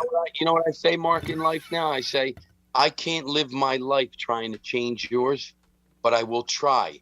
And if not, I got to move on. If you just don't want to do the right thing, I have to move on, you know? Yeah, and for sure. I will try. I'm always a person that tries to help people. I've always been that way. I've always rooted for the underdog, you know? Yeah. That's just who I am, you know? And I growing up, it was always the bigger guy who was the easier guy to beat up. You know, it was the littler guy that gave you the fight because the littler guy who maybe was teased or whatever, he's got that guy inside, I'll bust you up. You know what I mean? So it's like life has all different changes. You just don't know. But accept everyone that comes your way and give everybody a chance, you know, until they do something wrong. And then you just got to get out of the picture. Yeah. Today in this world we live in, it's like with this Will Smith slap. Oh, I mean, now everybody's got something to talk about. It's like I look at it on Facebook and I see all these people with their opinions, and I look at it and I say, the people just need things to talk about. It's like, go cut the lawn. Yeah. You know what I mean? Go get a hobby. Forget about jumping on the bandwagon. You know, forget about that. Enjoy your life, you know? Yeah, it's all a distraction from the moment. Again, everything is a distraction from the moment. All the news, you know, this is one little side note, you know, but for 4+ years, we heard nothing but lies in the mainstream about the current or the former president, even the current president. And all of a sudden people think they're going to get the truth because Ukraine's going on. Like, come on, it's the same freaking fake news, National Enquirer, mainstream media. What are we expecting? That all of a sudden now they're honest with us? So there's so much more below the surface of whatever the hell they're telling us. And it's scary because we have this president who's literally, you know what I had a bit come out today where I said, people hated Trump because he got along with Putin, because he got along with Kim Jong-un, because he got along with President Xi-hole. I call him, he's a Xi-hole. And he got along with these people, but Sun Tzu said you get along with your enemies. You keep your enemies closer than you would your friends. And these people in this country are like, oh, he likes Russia. He's a Russian operative. No, he just understands. And he's the only president we've ever had that didn't start a war. Only president. Bro, I met him too. You know, I did a party for him. You did? And I did a party for him before he was president. Sonny. At casino. They said my father would have been at this party. It was for the entertainment director, but my father had just died. So I went and did it. And Vic Damone, Edie Gourmet, and all these entertainers were there. And there I was. I sang 3 songs. I seen him in the back because it was his place, his casino. So I walked right up to him. And this is a time where he wasn't shaking hands because of germs, but he shook my hand. And he said, losing your father was a great loss. All right, I didn't know what he meant by that because I was so still hurt of losing my dad. I was like, what do you mean by that in my mind? Like, you know, and then I realized losing my dad was a great loss, but I just was like so sensitive to it because he had just died, you know? Yeah. And I was walking around numb, you know, losing him. It was like unbelievable. But this is brought to you by Sonny, a South Philly story. Yeah, guys, by the way, if you have not, is it South Philly? Hold on. SonnySouthPhilly.com, right? Well, South Philly. The book is Sonny, a South Philly story, but you go to SouthPhillyStory.com to purchase this book. South Philly Story. SouthPhillyStory.com. Guys, can one of the mods please put that up? SouthPhillyStory.com so you guys can check out Sonny's book. You know, it's interesting because one of the impressions I do most, or not most, but just because I like doing him is Trumper. And I do Biden as well, but it's just, look, anybody could talk about pooping in a diaper. You know what I mean? Like, Yeah, that's not as yeah. fun as talking like, "Are you kidding me, Sonny? It's a pleasure to meet you. Here, look, did you see Vic? He's here to sing with you as well, winning big league." And so he comes down and he's doing it at the casino. But I never met the Trumper. I saw him once when he was doing his campaigning here in Connecticut, and I was about 12 feet from him. And that was probably one of the coolest things, just to see how many people supported the man prior to this all going down. I have to say something too. Right now, I'm not gathering a ton of people on TikTok because of the way I'm shooting this thing. But the last couple days, I finally have. Okay, this is just a side note. For 1,184 days, I've been live every single day. I do 2+ hours every single day for 3+ years. I have 3 kids upstairs. I have a wife upstairs, and I show up for this world that's dying. And I haven't gotten paid once. I've gotten donations from family members here in this chat, but that's it. Tonight, our brother Brian gave me $10. Thank you, Brian. You rock. I love you, brother. But I've never made a penny for this show. I do this out of the kindness of my heart to try to affect a positive change one person at a time. Yeah, Joe Piscopo does a lot of that stuff. I mean, he's a people's guy. I love Joe. He's a great guy, and he's involved in all of that stuff too. And I really like Joe, and I like what he does. He does the Sinatra book, and in fact, he tried to make a movie out of my dad's life when he read the New York Times. That's what we're after. We're after turning this book into a movie, because when you read this book, it's written in almost like a movie script with the different scenes in it. And Darren Hunter, very talented writer. Yeah, Darren's He knew awesome. what he was doing. Darren Hunter. It took us about 5 years to get this book completed. There's pictures in it. I mean, there's not one person that I've ever talked to that said they couldn't put this book down. I'm not trying to toot my own horn, because this is a book written through my eyes, through what I saw, my family, Sunday dinners, the gravy, Sinatra playing, a steam on the windows from the pots cooking with the spaghetti in it, Yeah. And there's so many stories. I mean, we didn't even get into any of the stories about those guys. I had a couple stories for you too, but I know you're probably running out of time. Well, I mean, we've been on for an hour and 20 minutes. It's funny when I talked to Sonny before, he goes, "Look, I can't go on and do I said, buddy, you come on and hang out as long as you want." You know what I mean? We usually do about 2 hours here. We're about an hour and 20 minutes in. It is already 11:30, but no, I mean, we're chatting it out. Like, at the end of the day, you've had an experience that you could sit here, you could talk for 5 hours about all the things that you've been through. You know what I mean? Like, there's so much stuff. Can I share a story with you, Mark? One story. Yeah, for sure, brother. That the writer said, tell them about the story when your old man borrowed the money. Would you like to hear that? We have time? Yeah, for sure. Okay. What do we got? Okay. There's a guy. He was a real character. He was from Cherry Hill, originally from Philadelphia, I'm sure. His name was Pete the Bear. So he says to my father, now my father's a gambler. I mean, he bet overs, unders, teasers. He would win 50,000. He would lose 50,000. We weren't allowed near him on Sundays when all the games were on. He would have 2 TVs going and a radio going, a cigar hanging out of his mouth, and he was flipping out when the Eagles were throwing interceptions and this and that. He would go bananas, So Pete the Bear says, I got these guys out of New York, son. They're loaning money. He goes, really? Get me 10. He's clapping it. He says, son, I just met these guys. I can't get you 10. He goes, I'll get you 3. He goes, no, you got to get me 10. So he goes and borrows 10 grand from these guys. Now they're involved with the New York guys. So the old man's paying each week. He's paying. So now naturally, here's the guy's in the hole. He's always in the hole, losing. So he can't pay. So he's paying the VIG.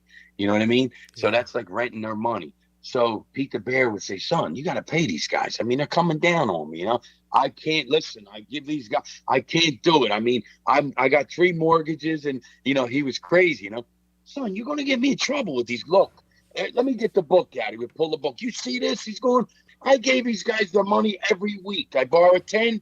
He's got almost 10 grand back. He's got his money back. Son, but that ain't right. I mean, listen, they should have never lent a guy the money from Philly. I'm from son, you're not going to tell me that. He said, son, don't do that to me. He goes, well, they're New York. New York can't lend Philly money without permission. I'm Philly. I'm with the Philly guys. You can't do that. You got to be kidding me. So next thing you know, New York gets a hold of Philadelphia and they have a meeting. And the meeting ends up being at the junkyard. This is like in 1978. Wow. So 1978. So New York gets a hold of Philadelphia. New York comes to Philadelphia. We have the junkyards all set up, the office, the chairs, and the trailers were butted up to each other. The office was a trailer, in the junkyard. Yeah. And so the old man says to me, he says, all right, we're going to have a meeting in here Monday. He said, so everybody's going home. It's going to be me and you and the guys from downtown. I don't want to mention names. They're going to be here. And these guys from New York, they're going to be here too to straighten this out. So it was about 10 o'clock in the morning. There was a guy across the street watching with binoculars to see when the New York car was coming.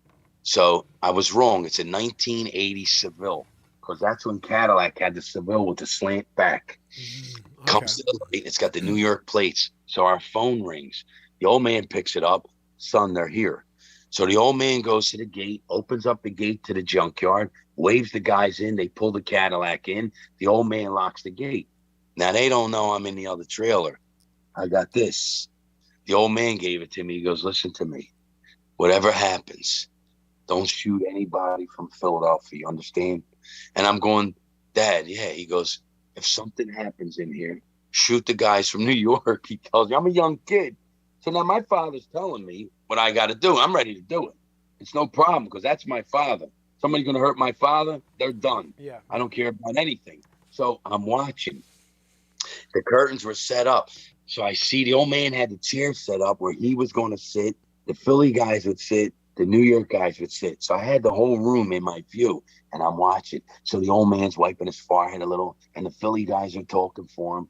And Sonny's got an envelope for you. So they gave him an envelope. There was money in there, and it was squashed. Sonny's with us. It was squashed. So next thing you know, the old man gets up. Son, give us a few bars in the song. So he gets up, come fly with me, starts singing a little bit, and they laughed it off, and it was over. So now the old man dies. So it's about 20 years later, and I'm doing a show with my old partner at the Tracktown Smoke Shop. And Frank Vincent comes in from New York, and he's got his gang, and they're there, and we're singing and this and that. Here comes Pete the Bear, the guy that lent the old man the money. He don't know I'm going to be there. He spot Michael. Yo, we start talking. Pete, we're drinking. They're all smoking cigars. Everybody's having a good time. So I go like this. I said, Pete, tell me about the time when you got the old man the money from the guys from New York. He looks at me and he goes, your father almost got me killed. He goes, I start laughing. He goes, you're just like your father. You're laughing? You got to be kidding me. They almost killed me. He goes, I was at the track, the Garden State track, he said, or wherever he was. At the track somewhere. He goes, so these guys come up to me. Hey, Petey, how you doing? He said, and they got a lump of money. It was like $1,000 rolled up, and he shoved it in my pocket and said, this is for you, Pete. He goes, I don't want this. No, I don't want this. He goes, Mike, I was on a lamb, because he moved to Lancaster. He said, I had to move to Lancaster. I was scared to death. He goes, and you're laughing. He said, you're just like your father. Give me a hug. So he gave me a hug, because he was really a good guy, Pete. But that's a true story, and that was really awesome. But here I am, ready to protect my father, which anybody would do. And I didn't care about anything at the time, because I was a young guy. I was crazy, I didn't care about any repercussion. You know what I mean? Imagine being in a situation where your dad's like, take this piece, and worst case scenario, you shoot everybody from New York right in the freaking head. Yeah. Right in the head. Woo! I mean, I don't like saying that, because New York people go, what? I'm going to get him. I got all the respect in the world for everybody, but when it comes to your dad, you don't care about Philly, New York. You don't care about nothing. Yeah, that's your father. You only get one. So always love your parents, no matter what they did. That's your mother. That's your father. And you're only here because of them. For everybody. Yeah, you're only here because of them. That's the reality. And as one of the Sinellis said to me growing up, we're not here for a long time. We're here for a good time. Hey, that's a good one. I like that. If you can't enjoy it while you're here, you're going to be sitting on your recliner one day really pissed off. Right. That's the reality.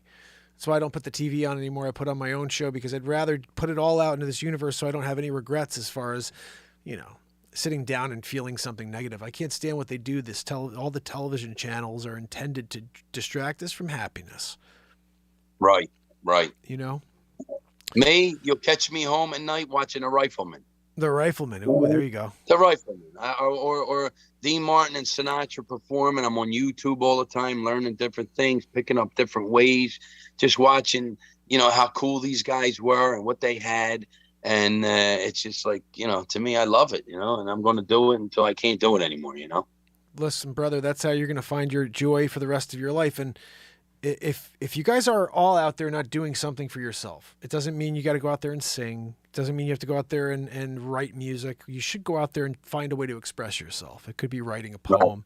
It could be jogging. It could be working out, whatever it is. But make sure you do something that's going to challenge your moment and help you do something interesting in the moment. Create something for yourself. Get along with everybody. Black, white, yellow, Italian. Yeah. Everybody's got to get along. We have too much crime, too much murder going on for no reason at all. Carjackings. It's all get up, get a job, go work, do anything, sweep a broom. You know what I mean? Anything. It's a fake narrative to get people to hate each other. And just a quick connection that I made recently. When we were kids, our parents used to say something to us. They'd say, when you are on a date for the first time, for example, or you're going out to a cocktail party, you don't talk about religion, politics, or money. Remember this? Do you remember when we used to hear this from our parents? You don't talk about religion, politics, or money. Why in 2022 do we only talk about religion, politics, and money? It's because those are the three things that are going to divide us as a society. Right. So it's intentional. It's an intentional division. I mean, like I see people, I say, listen, what are you involved for? You're not going to change it. You know what I mean? Worry about earning money, paying your bills, And if you want to rob somebody, rob Comcast. They rob us. They rob you. You know They're what I mean? robbing us. We pay to watch Fred Sanford.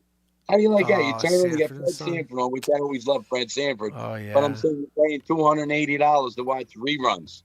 So it's like crazy.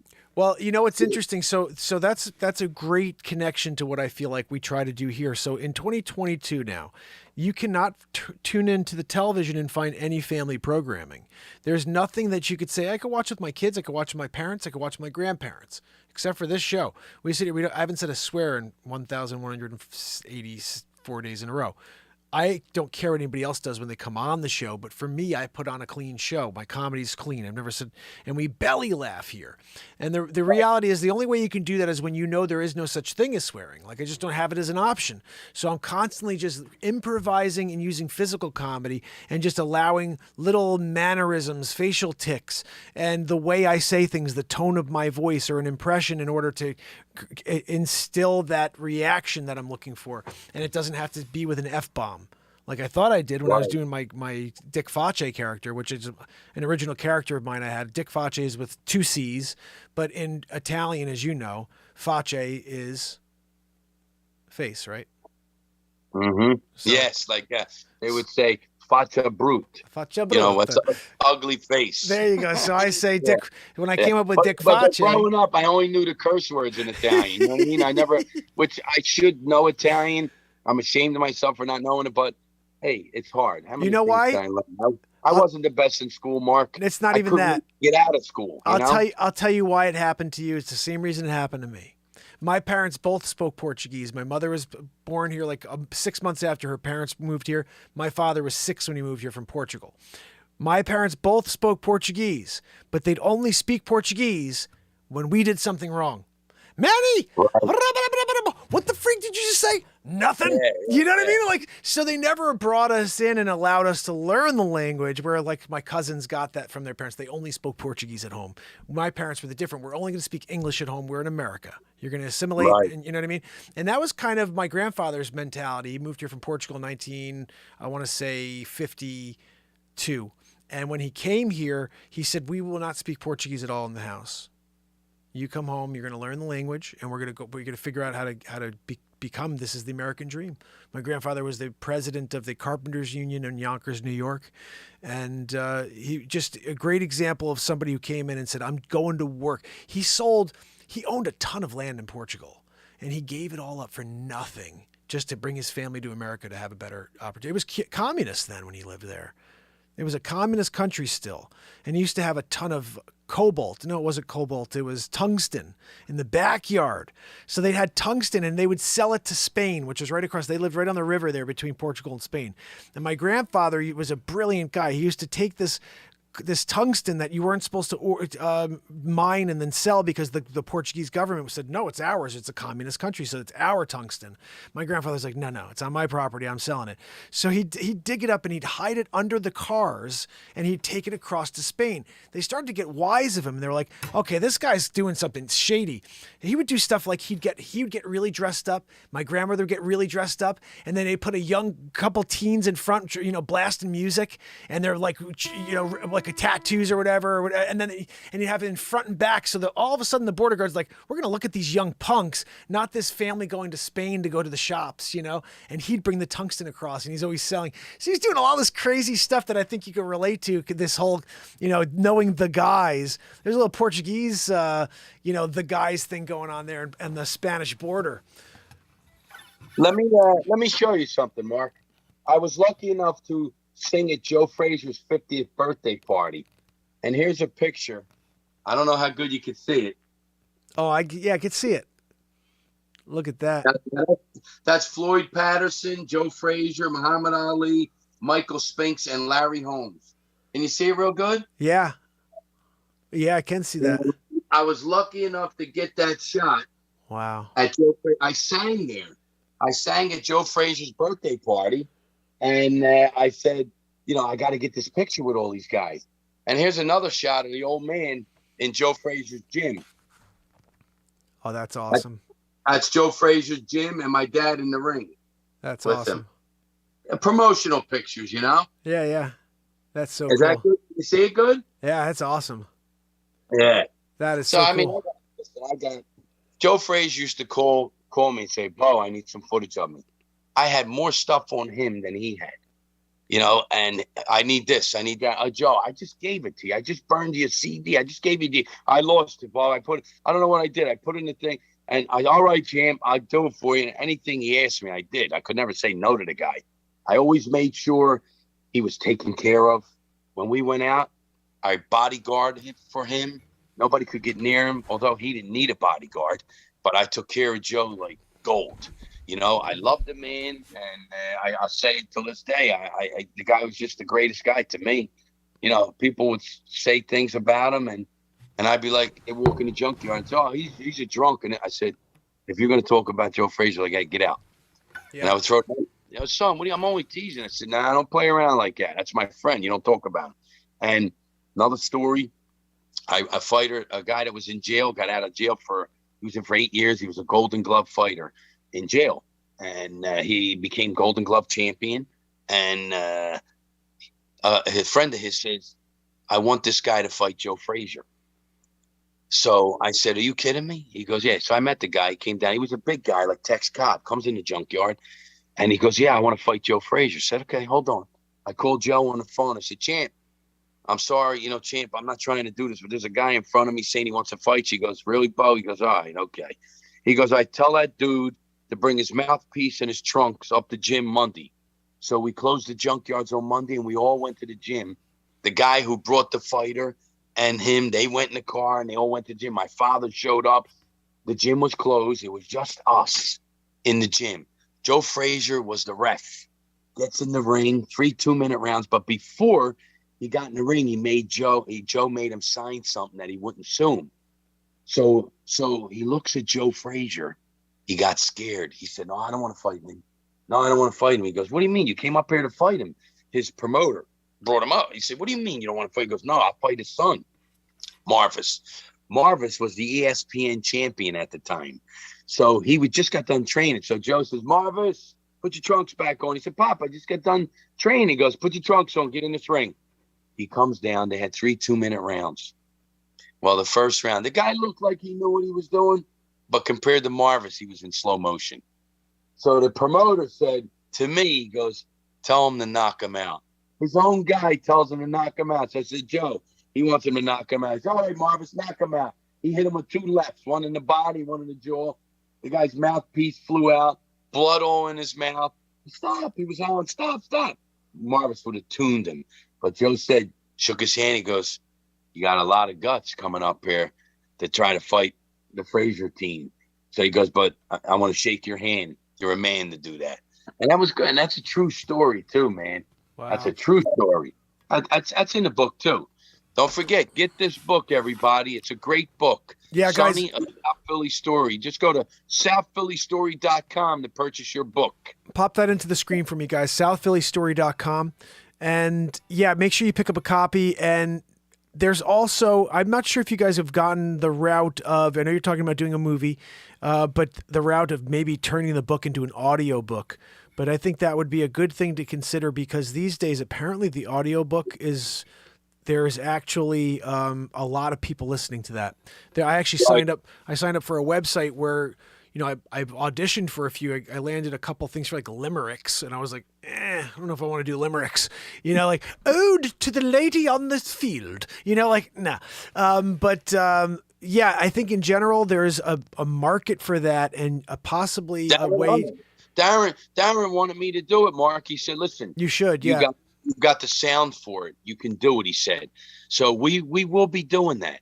Yeah, and I'm going to be the one doing it. It's just going to be a lot of work and all, but I'm going to do it. Yeah, you should. All you really need, and this is just, you could get a pretty easy DAW, digital audio workstation, that you can just bring a microphone in and just make sure it's crystal clear audio. And then afterwards, someone like Darren can help you edit out all the ums and the pops, you know, on the mic. But take your time and don't try to rush through it. You know, I think it's the way the best. It's your book. It's your book, so you know. But I always I read stories live in the moment here every night we do the comedy news, and it's all cold reading. So no matter how well you know your book, you're still reading a page in a big book. So you have to try to get to that moment and read it fresh each time. So enjoy it, tell the stories as they're your own stories, and allow it to guide you somewhere, but don't have any preconceived notions of what it should sound like. And I think that's what will make it fun for you. Because I love doing the cold reads. You know, I love cold reads because it's just like writing a song live in the moment. The moment is what you guys hear. I'm living 7 minutes or 7 seconds into the future. I'm already hearing where I'm going to go with that song. I'm already feeling out where that improvisation's taking me. You just don't know it yet. And I haven't even fully engineered the thought, but just a spark has taken place. And that's what creativity is. And we do that here, just at least trying to, and I feel like you and I are on the same page with that, but the book used that because you have the book, it's already there. The words are there, bring them to life just by you allowing that moment to express itself. And I think you're going to have a lot of fun when you do it. And when you do it, please share it with me. What I'll do is I'll pop it out to everybody here on the platform, so everybody has an opportunity to listen to it in the car. We want to get you involved in it somehow. Darren and I were talking. I'd love to help. I think you could be a character. You could play Sabu. He was a funny guy, and he was my dad's buddy. He was always with him. He showed up the day I had a motorcycle and I got hit by a car on it many years ago, and nothing happened. I didn't go down or nothing, but the old man found out I got hit by a car. So I was living in his mother and father's house in Philadelphia. Knock at the door. I answered the door. Hey, Dad, what are you doing? He's with Sabu. Sabu never said nothing when he was with him. You know, he knew he was serious. He said, where's it at? I said, what? Dad, he said, the motorcycle. I said, it's in the yard. Let me see it. I go to the yard with him, open the yard. He pulls out a meat cleaver. He had a meat cleaver. He showed it to me. He said, you see this? I said, yeah. He said, you see that? You got 2 weeks to get rid of it, or I'll be back with this, and I'm going to chop that bike up in the yard in 1,000,000 pieces. Now get rid of it. And him and Sabu left, and Sabu was going, you know, like he didn't say nothing, but Sabu was a funny guy. You could play that guy. Sabu. I love, that's to me my favorite thing. I mean, I've got 4 feature films the last 6 months, and what I like about this is like the Batmark versus Supermark movie I did. I play every character, and that's my favorite thing. Like going forward, when I do get to the point where I have production around me and I'm actually creating movies, I'm not hiring any other actors. I'm playing everybody. I'm going to put my nose on. I'm sorry, Mark, to keep stepping on you, but I wanted to get this in. I'm in a movie right now. It's called Once Upon a Time in Philly. Oh, no way. Yeah, a guy named 6 Degree who's been at it for many years. A good friend of mine. And he has been at it for years. And I met him through the Joe Frazier clan, Smoking Joe. So I did some things for him in the past, and he stuck his head in the junkyard after 20 years. He seen me, he goes, Jesus Christ. He goes, you still look the same, Bo. He goes, I got a part in the movie for you. I said, really? I said, am I a thug? He goes, no, you're a lawyer. I said, a lawyer? How am I going to be a lawyer? He goes, you're going to be good at it. So I have some small parts. It's in this movie. It's called Once Upon a Time in Philly. Is it So out? check it out. It's Is it pretty out? good. Is it out in the it's theaters? on Or Prime, maybe, but you Google it. Once Upon a Time in Philly. is it in? Is it on YouTube? You think? I don't know if it's on YouTube yet, but it's got a 100 million streams What? so far. Yeah, it's got millions of streams. It's all over the world. Wow. I mean, this guy, it went like bonkers big. So now he just sent me scripts for another movie that he said you're going to be in. He says a lot of people want to see more of you. Wow. He said they want to see this Italian guy. You know, it's like a majority is a lot of black guys in it, but they want to see this Italian guy. He said they liked your role and all and everything. So I said, I'm with you, Six. So, we'll see what happens. That's I'll awesome, play around buddy. with this for a while too. That's awesome. Look, you know what? You got to roll down every road that takes you somewhere and see where you end out. But especially opportunities in life only come if you're aware of the opportunity. So always keep your eyes open, your ears open, and be aware when somebody that you know needs you for something. And if you lead with your heart, things could come back to you. If they may not, they may not. For me, I've been here for almost 1,200 days in a row. I can't say that. My father But would say, do everything. Whether if it's for nothing or not, in the beginning of your career, do it. You get the experience, the stage, presence. You have to get out there. You have to see people, and you'll become more comfortable, which I did over the years, Give me a drink. I mean, I don't really like to drink and go on stage, but if I have one, sometimes I say, hey, I sound pretty good tonight. You know what I mean? I know, it's the idea of being relaxed. It's the idea of allowing yourself to, as I was saying before, explore. You got to be able to explore within the second where, like I said, everybody else is seeing the second, but you're exploring already into the future a little bit. It's a weird way of explaining it, but that's how I see it. Mark, did you know that Sinatra, wherever he traveled, he always had 10 cases of Jack Daniels? 10 cases on his plane. No. Wherever he went. Had no idea about that. He drank the Jack Daniels. And my father used to drink hot toddies. It was Grand Marnier, hot water, and lemon. Okay, a little bit of lemon, but he would go, I need 3. I need 3. So he would have 3 in him before he went on stage. And he was singing his rear end off, man. I mean, the old man was good. I mean, he really loved to sing for people. Me, in the beginning, I was doing it for him. Scared to death. And now people are applauding for me. And it's like, wow, I guess people like me, So, I mean, I'm so thankful for that. People have been so good to me over the years. And it just keeps me going, and keeps me going. And we're going to keep doing it, like I said, till we can't do it anymore. That's the idea, buddy. That's the idea. Every day you can give something back. We want to leave this world in a better place than we found it. And I'd like to take this moment to thank you for having me on your show.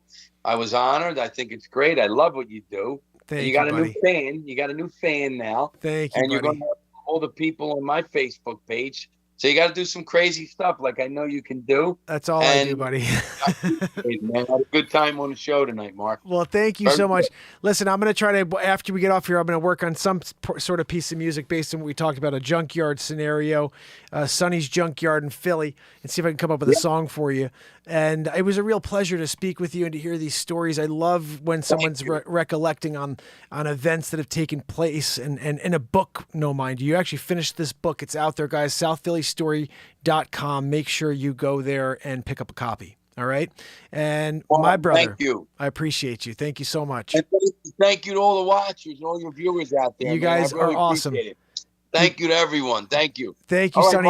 Mark, we'll talk later on. All right, buddy. Have a good night. Thank you, Ken, bud. God bless you and your family. Good luck. Thank you so much, especially those movies. Good luck, bud. Thank you. It was a pleasure. Awesome. Guys, Sonny is the man, and he gave us awesome content. How cool is that? Especially I see Sharon over here talking about how exciting it was to hear all these stories. I agree. I love when I can hear about, the connection to people like Joe Frazier and Muhammad Ali, Frank Sinatra. It's just cool stuff, guys. I'm going to see if I can flip this camera back to myself now. We have some family members here on the talker. Let me just give myself the camaroo over here. Hope you guys were not too frustrated by that, where I couldn't really show you a good look at the screen. Let me see if I can do this. Why is this happening? There we go. How's everybody doing out there? So, I do have the acoustic out. I wasn't intending to take out the acoustic, but Sonny asked for an acoustic tune. It's like a samba vibe. And he's talking about Sonny's Junkyard. First of all...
this thing back in.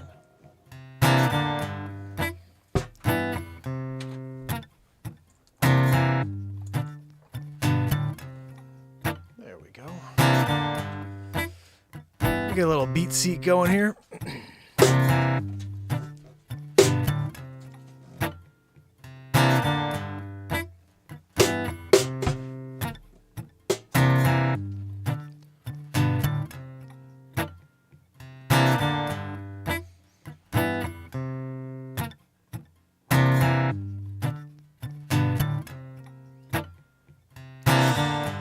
Private on me today?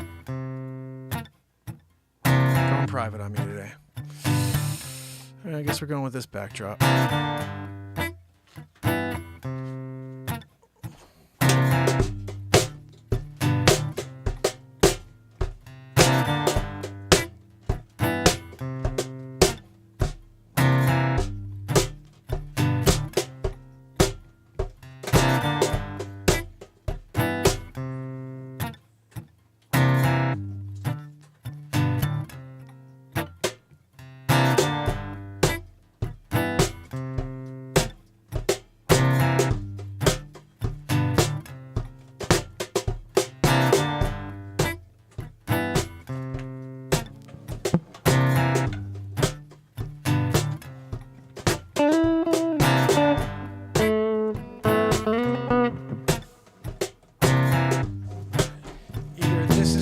Or that's way out. Most likely that. Also this.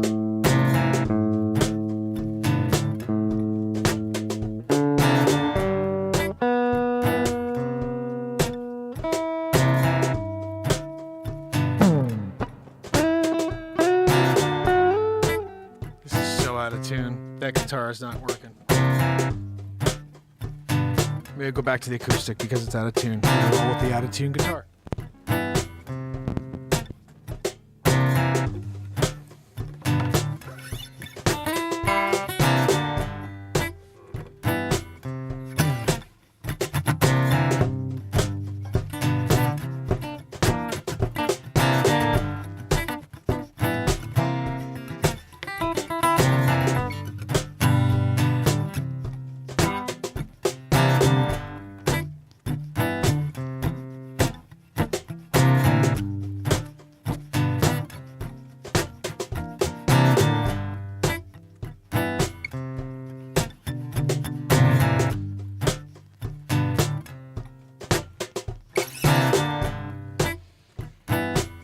See, the concept's good, except for when the guitar is like this.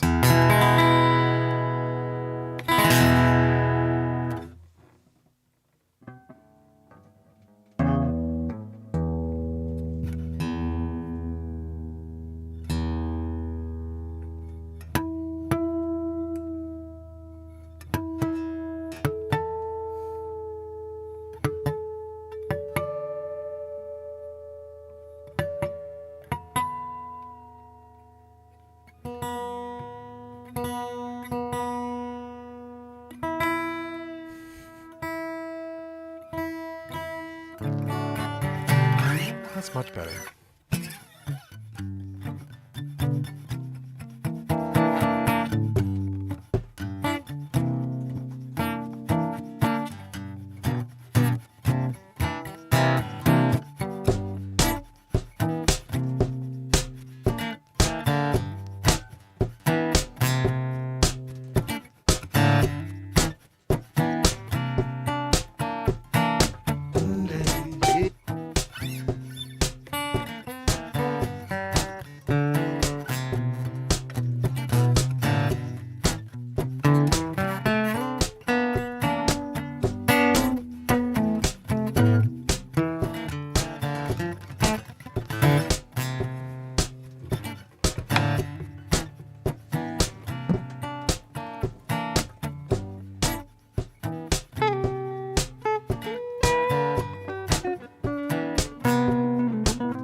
South Philly story. Take yourself down to the junkyard. Yeah, find the dog outside, got a growl on. Yeah, bring the 57 Cadillac on the left side. Gonna see if we can pull a couple parts off, sell them on the side. Yeah, that's Sonny's. That's Sonny's. Junkyard, yeah, South Philly.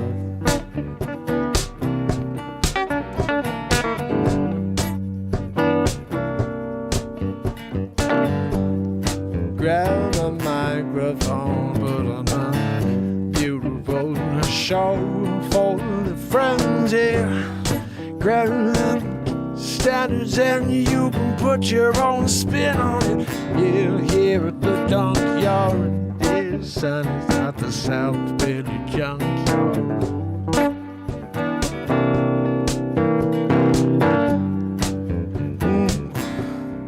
The cars drive up. Them guys got something to talk about. See, Sonny, he owes a couple bucks, yeah. Who's gonna pay it? If you don't gonna take a bat to your knees, yeah, please, I don't wanna hear you complain. You know what you're getting into. Yeah, yeah, you can't borrow money from. You can't borrow money from a mainland, no.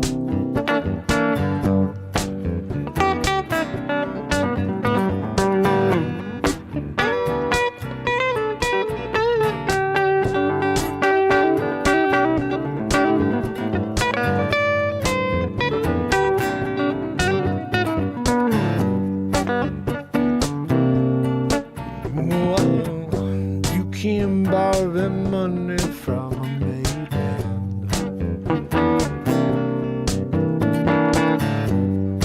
You got what we're looking for, no. I'm just paying the fake again, don't you know? You end up paying triple time, oh. Come on down to the junkyard, I'll let you know. You can't borrow money from a made man, no.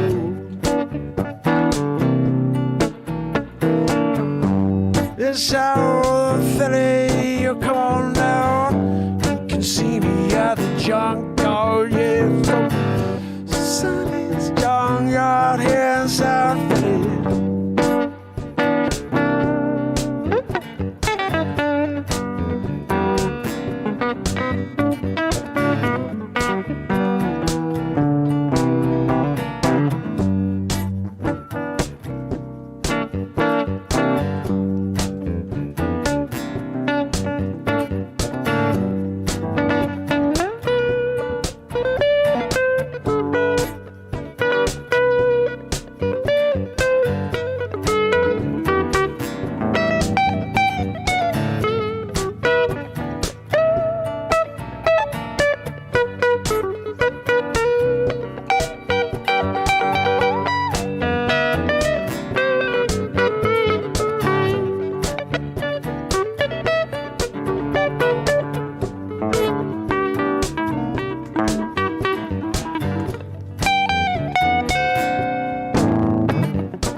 Come on down to South Philly, get yourself a Philly, yeah, you been got it.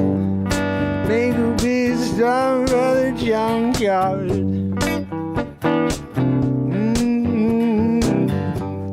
Yeah,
junkyard, grab yourself a ticket.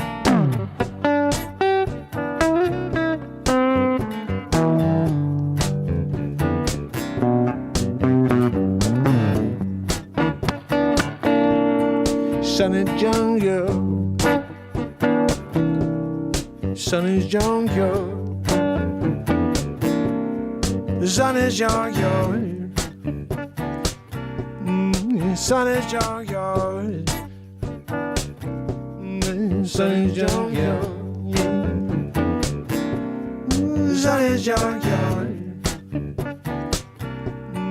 Sonny's junkyard, Sonny's junkyard, yeah, Sonny's junkyard, Sonny's junkyard. Sonny's junkyard, yeah, Sonny's junkyard, the Sonny's junkyard, the Sonny's junkyard, the Sonny's junkyard, Sonny's junkyard, the Sonny's junkyard. The Sonny's junkyard, Sonny's junkyard, the Sonny's junkyard,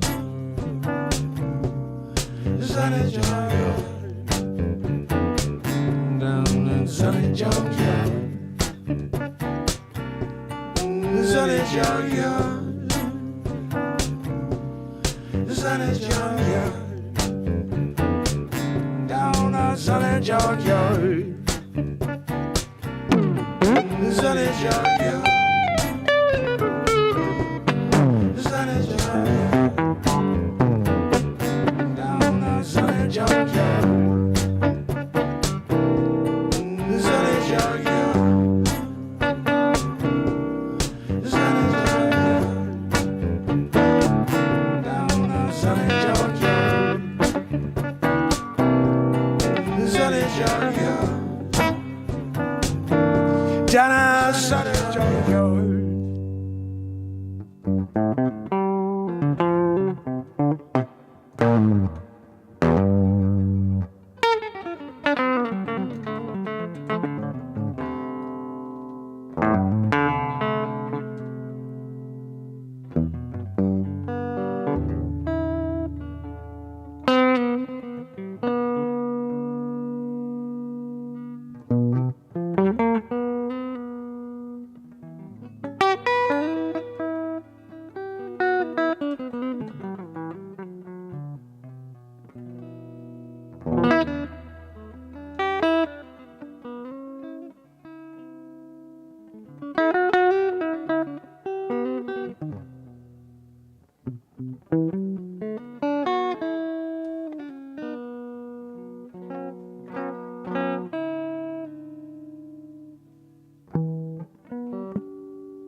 How's everybody on TikTok doing? I love you guys. Please head over to the YouTube channel. That's where everything looks and sounds best. Is that Melanie? Melanie's kicking it with me. That makes me very happy. Mel, we love Mel.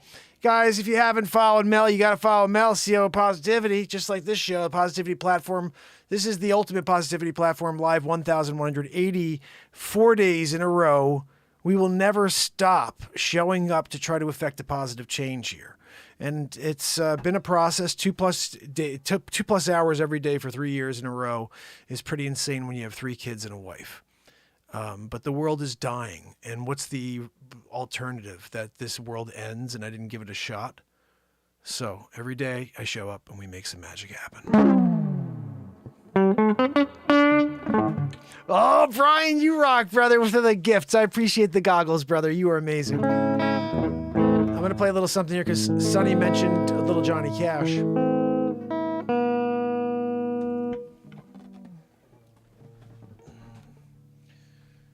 Sonny, I want to thank Sonny again for coming on, guys. Remember, southphillystory.com. Make sure you support Sonny and Darren for their book. It's not an easy thing to create a book. 5 years later, they created something here that was a reflection of the past. So do your part and go and support my brothers. There's a little something here you guys may know.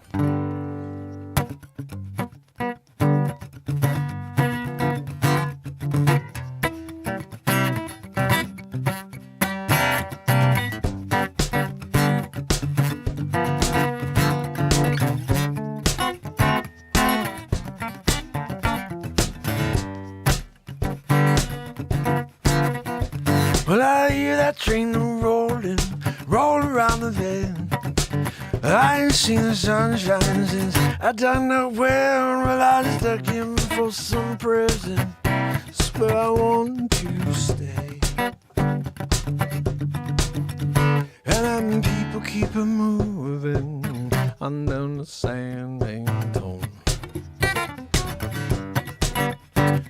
When I was just a baby, Mama told me, son, always be a good boy, don't ever play with guns. But I shot him in Reno just to watch him.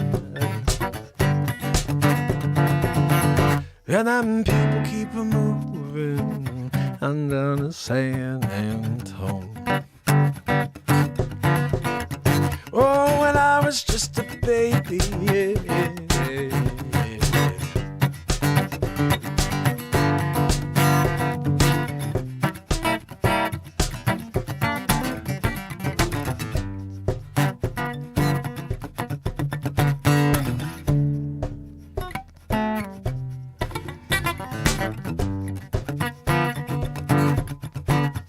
Well, I bet there's rich folks eating they fine sit-down cars, probably drinking coffee and smoking big cigars. But I know I had it coming. I know I can't be free. Them people keep a moving on down to San Antone.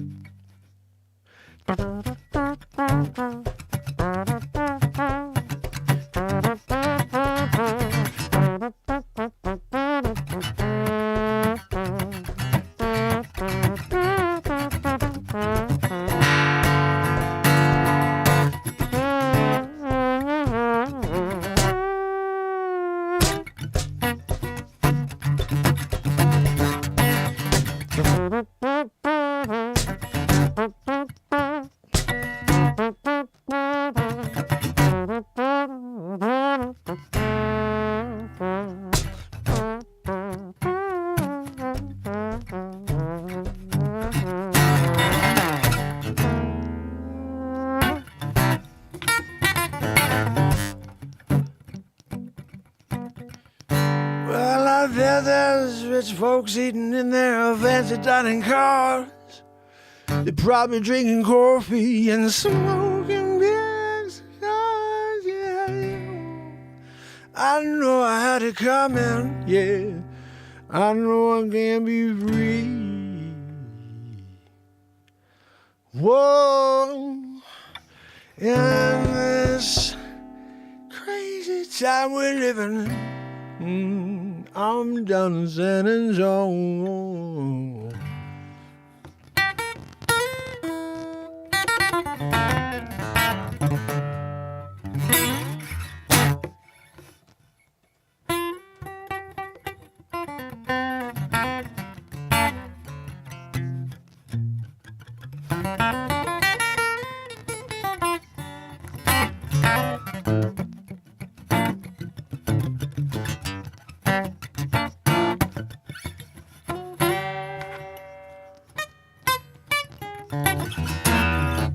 You know what's crazy is the action on this thing is terrible. It's hurting my freaking hands. But when you're trying to play something, you got your fingers hurting. You just debt. You know, you just debt. Got a debt.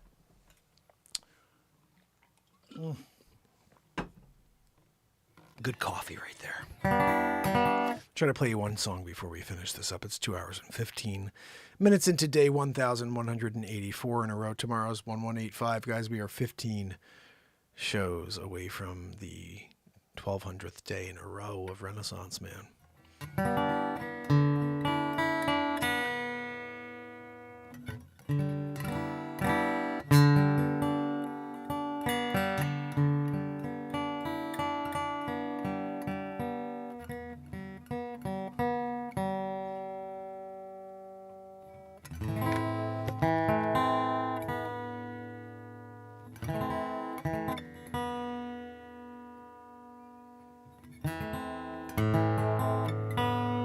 This is way out of tune. Of course, once you get that out of tune, you can't fix it. It's actually not true, but I don't have a tuner on that. And this thing in the basement with the heater right next to me, it always goes in and out. And it's just really a pain. At least with this one, I have the opportunity to tune it perfectly to my guitar synthesizer.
Stand on the ground,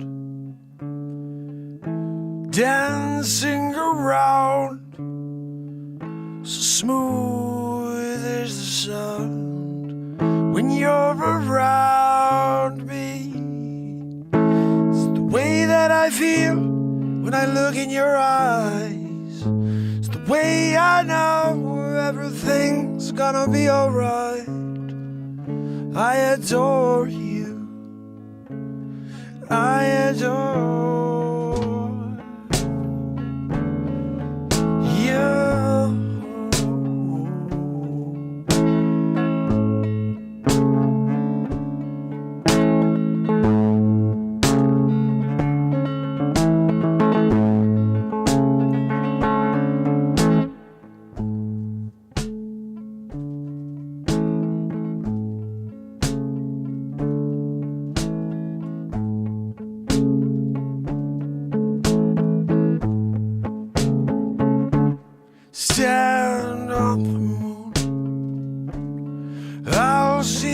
too soon. Don't be afraid. My arms are laid down by your side. It's the way that I feel when I look in your eyes. The way I know everything's gonna be alright. I adore you. Oh, I adore you. I adore you.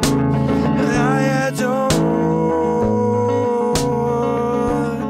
you.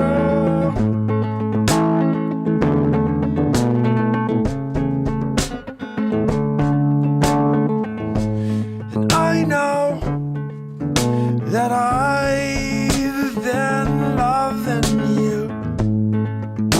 I feel like my heart runs away, and I will not be afraid. I know my part, and I will not be alone. 'Cause I adore you. I adore you.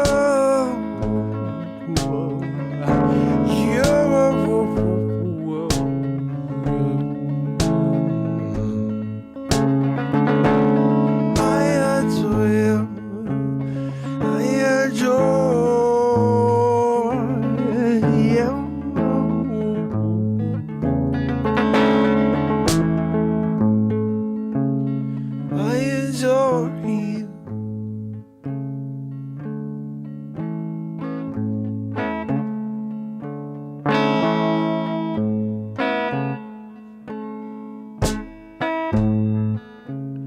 I adore you.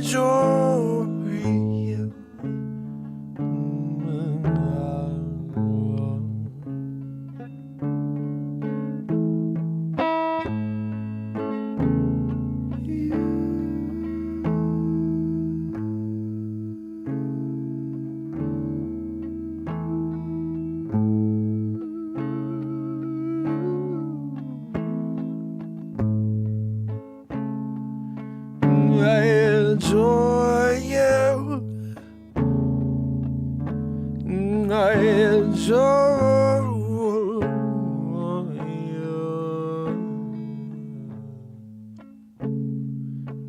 Yes.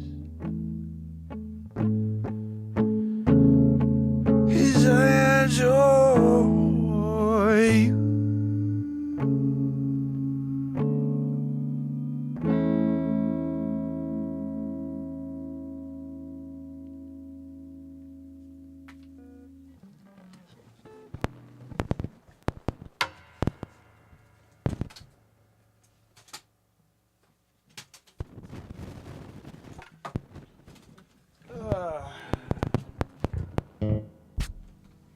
Wrote that song in 2002. And just an example of one of the 100+ songs I did write before I decided to go right into this style of rock and roll in it. Oh, I Am Richie wants to come on air with me. Why the heck not? We're doing a little something today. Hi, I Am Richie. How are you? How you doing? Yeah, you're on TV, but I'm on YouTube right now live. I'm on Rumble and also on TikTok. I've been live for 1,184 days in a row for 2+ hours. This is I'm almost to 1,200 days in a row live every single day. Yep, the longest running variety show on planet Earth.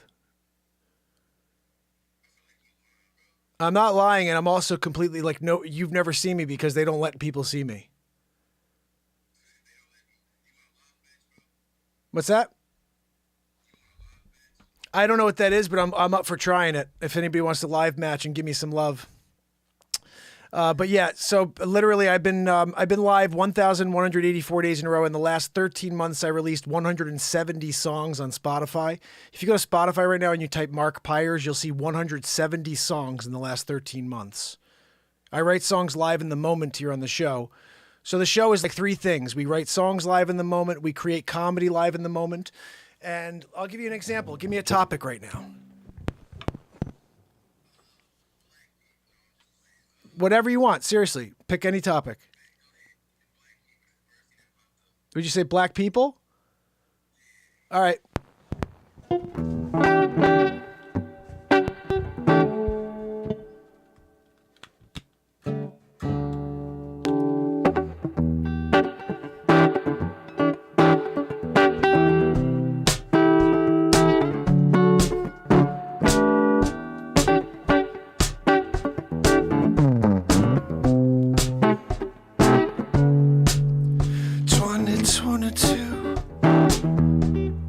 What we're gonna do? Everyone's talking about skin color. No one wants to see the actions of another. No, gonna make it about the way we were born, instead of the light coming out of our hearts. I've got plenty of black friends that are the best, much better than all the people that have impressed this indoctrination of race. Yeah, it's got no place in my heart, 'cause we're here to love each other. Yeah, come together before it's too late, before we start to kill ourselves from the inside.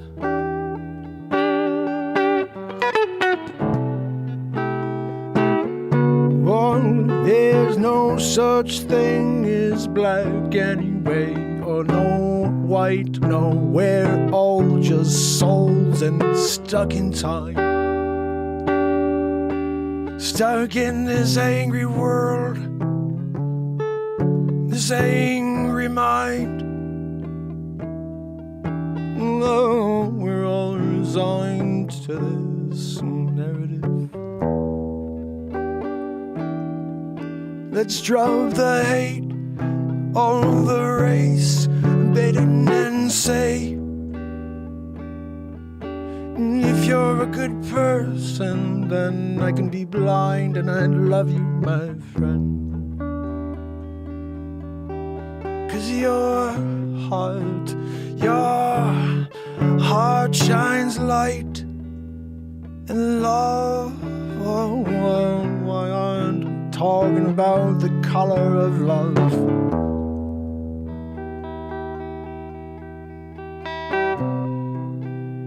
Let's rise above. I'm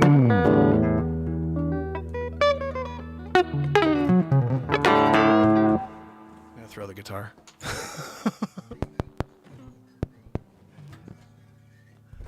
I taught myself. I've never taken a lesson, so I just write in the moment.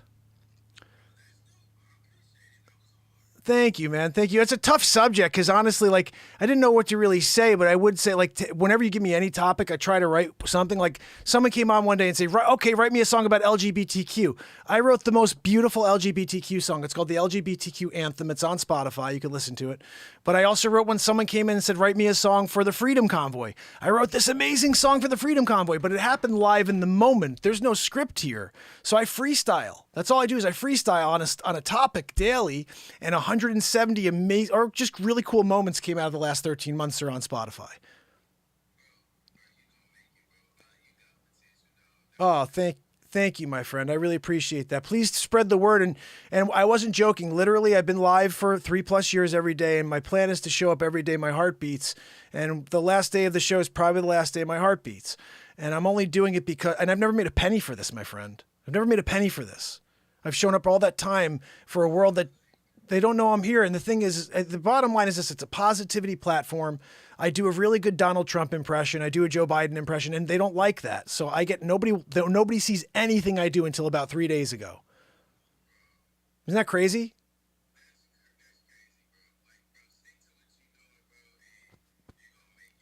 Thank you so much, my friend. I really appreciate you. Listen, follow me, okay? I'm going to follow you back, but give me a follow. And like I said, I'm live every single night for 2+ hours, every night of the year. So if you ever have a bad night and you're like, man, I had the worst day, just remember back of your mind, I remember that dude I met who writes songs live in the moment. It makes people laugh without swearing. Let me find that cat. It's Mark Pyre's Renaissance Man. We are starting the Renaissance here. And together we can affect real change. I have this philosophy I want to share with you before you go, that we all have a unique genius, okay? Something within, tucked within that we need to locate. And if we could find it, we could really change some things. I think I found mine. It's involving here what I do here for the last 3 years. But everyone's so consumed with what others are doing, they forget to realize that they've got this uniqueness within. And if we could stop ourselves from comparing and start reflecting and going inside, because the answers are not out there, they're inside of our heart. And when we start to connect with that answer, the world around will change. And if you and me together, let's just think about this as a small case subject, you and me together, right? If you smile at me and you lift me up a level and I go out and smile at one more person, we've affected real change just with a smile. Yeah, right there. That's a smile right there. I love that smile. My man.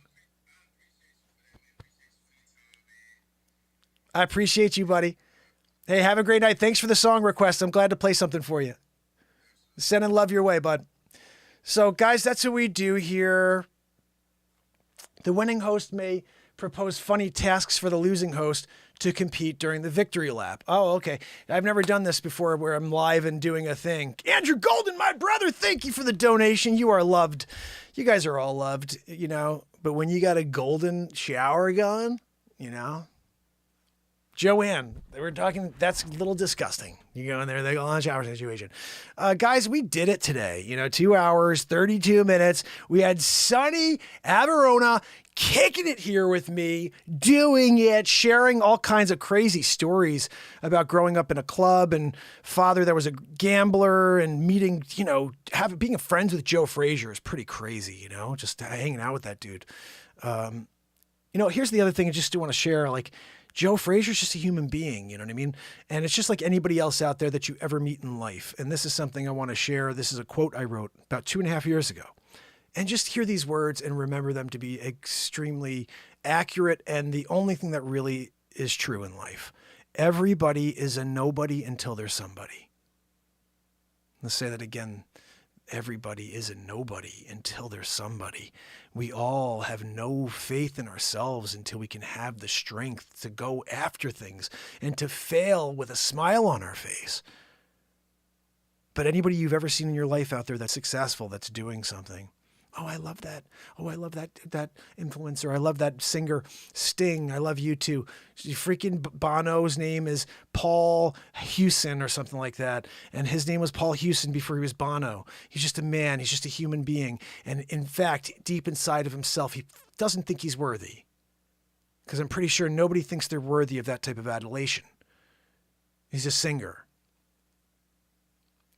But we have the ability to create such momentum behind the celebrity that they lose themselves in the fold and they start to believe that they're godlike. No, we all have a piece of God in ourselves, but don't build somebody's head up to that level.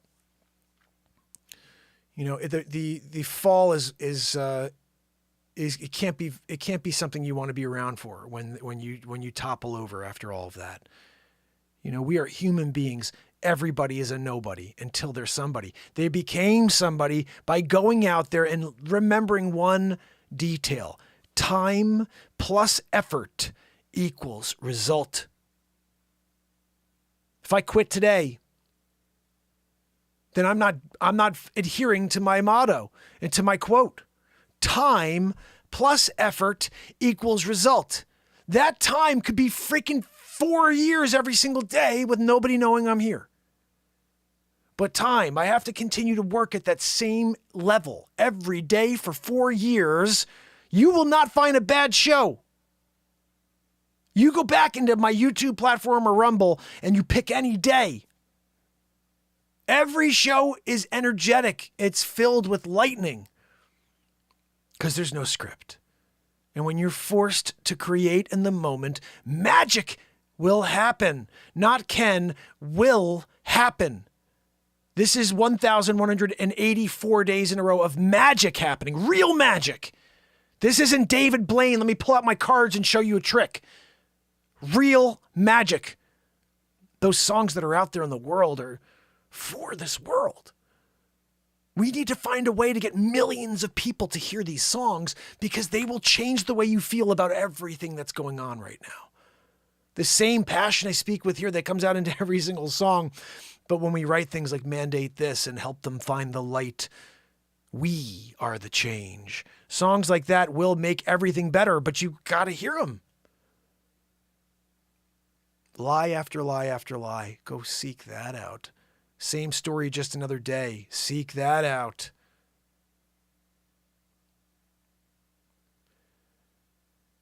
It's amazing to me that we've captured so much different, like a big part of the spectrum, okay? Musically. We've hit a lot of topics, a lot of genres. I've got hip hop songs. I've got country songs, blues songs, funk songs, rock and roll songs, everything, pop, everything across the line in 170. They're all there. And being a guy who never took any lessons, I hear things and I find things, and therefore I'm creating a new style of music that's never existed because I never was taught how to write music. I was never taught how to play the guitar. So when I play things on the guitar, it's something that hasn't been done before because I'm not playing the guitar correctly. I'm not playing the guitar correctly when I'm doing stuff like...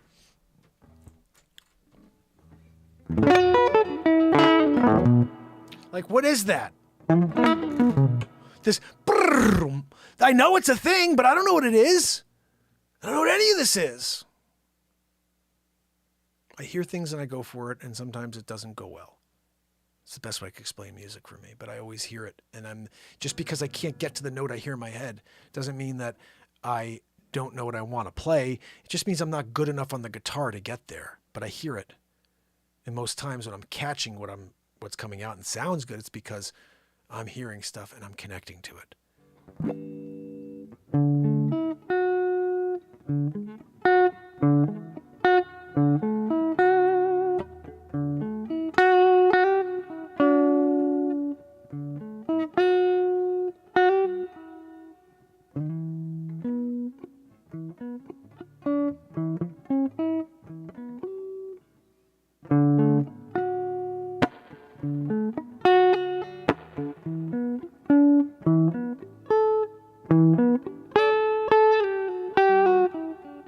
There's a good example.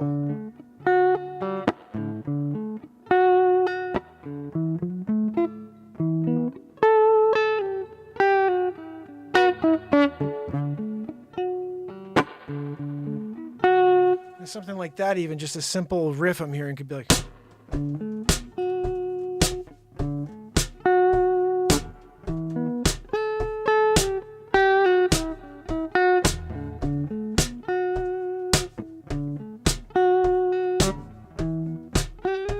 There we go.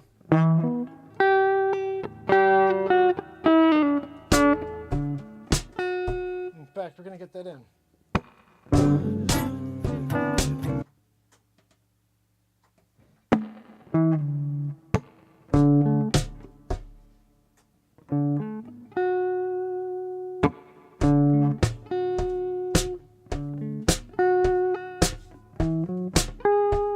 Really, dude? Oh, I didn't even get it.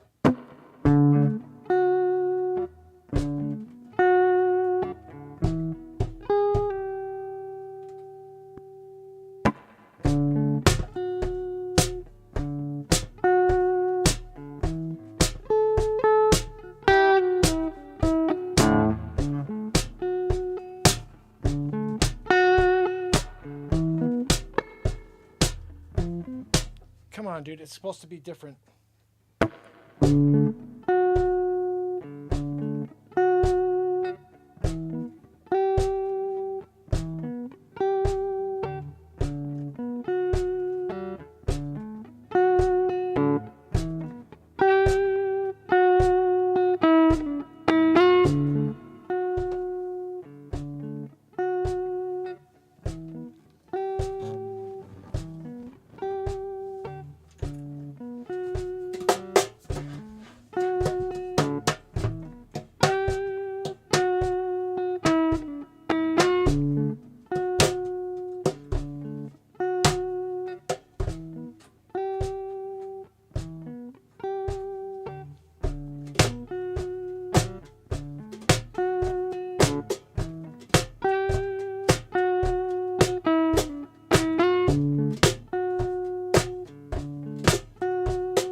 point there, now we have enough to go and start something.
I don't know. But that's the idea, is music comes out of nowhere, guys.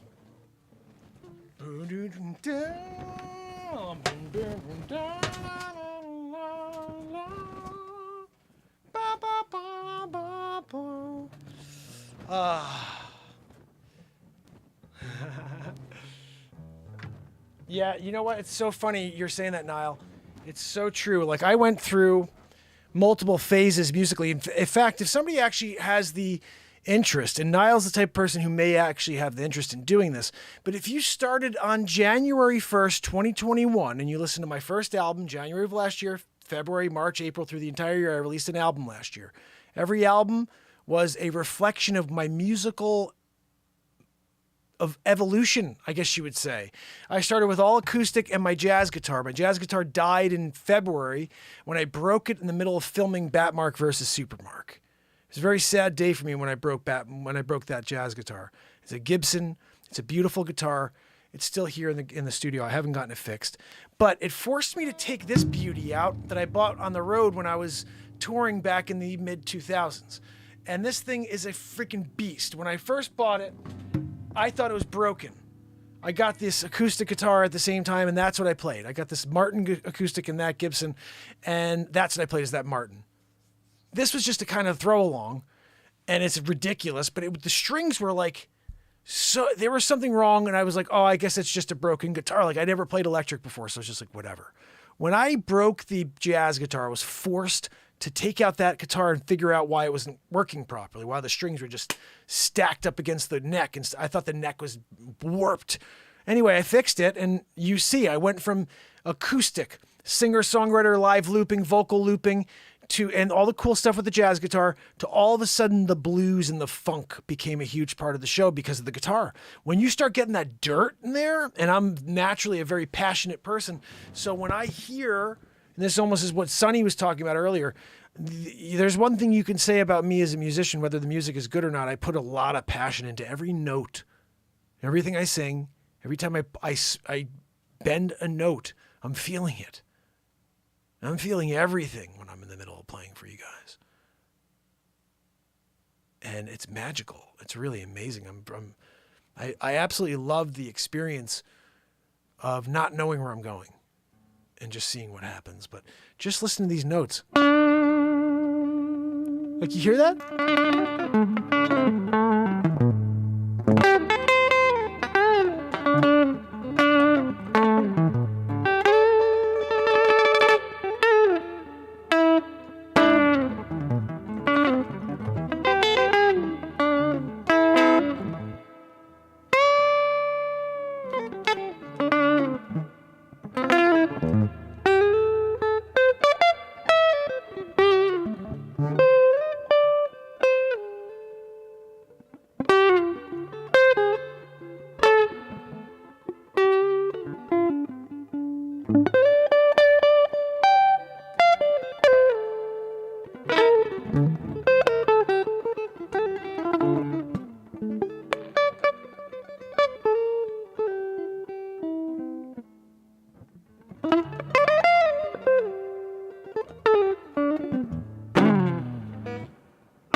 freaking throw this thing against the wall.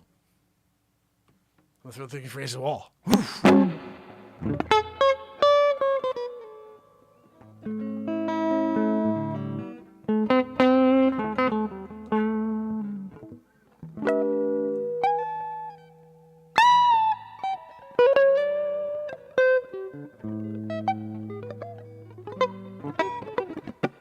Guys, 2 hours and freaking 47 minutes in.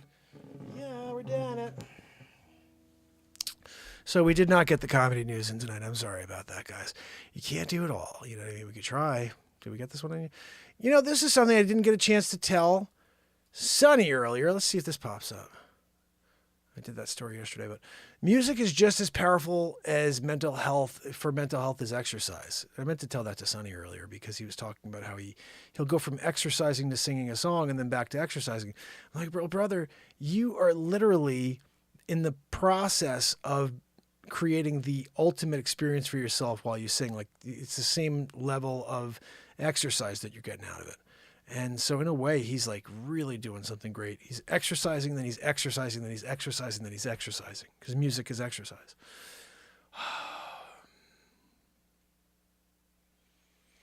Oh, Niall asked, I would like to ask you many questions. All of what you achieved on guitar and vocals, does that either make you want to go into a genre or just jam? Okay, so the best I would explain that is when you get to a level where you can do things you hear in your mind, then I truly believe you're a musician. You're at a point where you can create. I used to hear things in my mind, but I had no idea how to play them. I had no idea how to find the notes on the guitar. So now that I'm able to get to a lot of the stuff I hear, I still can't play 90% of the stuff I hear, just so you know. There's stuff I hear in my head. I'm like, if I could freaking do that, this would be a rap. It'd be a rap. I just don't know how to make the noises I'm hearing in my head. But I try my best. And okay, so if I'm in the process of doing this and I'm guitar, vocals, and if I had the opportunity to pick a genre, or would I pick like just jam? I think that it's a reverse. When I was younger, it was about the jam. And now it's like 50-50. But when I was younger and I was touring, I would write these songs and they'd turn into 12-minute songs. Every song was 8 to 12 minutes. And my father used to be like, what are you doing? Just keep them short and sweet and get to the next one. What I mean is, do you feel confident to approach a label? Oh, I see what you're saying. Yeah, I mean, I don't know who I would approach, to be honest. I don't think anybody labels are approached necessarily anymore. I don't know. Maybe they are. I've been here for so long. Like, I don't know. I just assumed I'd keep showing up on Empire's Records is the name of my record label. And we're just going to keep putting out albums here, keep ourselves independent, probably, I'd imagine. But I suppose it would be nice to get these songs out to the masses so they can be finding something. You know, there's a lot of music out there, but I don't think it's music that takes you anywhere. Like, we try to take you on a ride with every single piece of music that we release into this universe. And it's all in the moment, so that's the craziest. There's no script. There's no pen to paper. I don't even know what I write. That's the crazy thing. I don't know what I play. So when I go back to play these songs for you as on a replay, I have no idea what chords I played. I don't know what the lyrics are unless I'm reading the bottom of the screen. I know the melodies, but I don't even know what the names of the songs are a lot of times. I'm like, oh man, what's the name of that song I wrote again? That had that thing where it was like, you know, there's this great song that talks about how you can't trust anybody anymore. It's like they're giving you the, I can't even think of the line, but I don't know what song it's on. That's the point. I'm creating too much that I don't even know what music I'm creating. That's how much stuff it is. Right now, it's a crazy thing. I don't think any of my music is good enough to be in the same category with these people. But right now, I'm tied with the Beatles. How about that? Same amount of songs into the universe. And I did 170 of them in one year, 13 months, which is quite insane. It really is. I don't know why I'm meant to create this much music that no one hears. I don't. I'm just going to give you an example so you know what's been happening here. You know, I'll even just play you a little touch. This is a song. This is a piece of the song called "Destruction of Humanity," which I just released on YouTube. Actually, no, there hasn't been a release of this yet, guys. Hold on a minute. Why have I not released this yet? I'll tell you why I haven't released it. Because I'm freaking so crazy busy with just responding to people on TikTok. It's the first time I've had anybody see anything of mine at all. And now when people are saying like, hey, this is great, thank you. I'm like, I got to respond to each and every person that's here and thank them for the love. You know what I mean? We're on it. Let's see what we got here. Check it out. Away from the source, away from the love and the light. Still worth the fight. Will you join me? Yeah, I'll take it on every night. Destruction of humanity.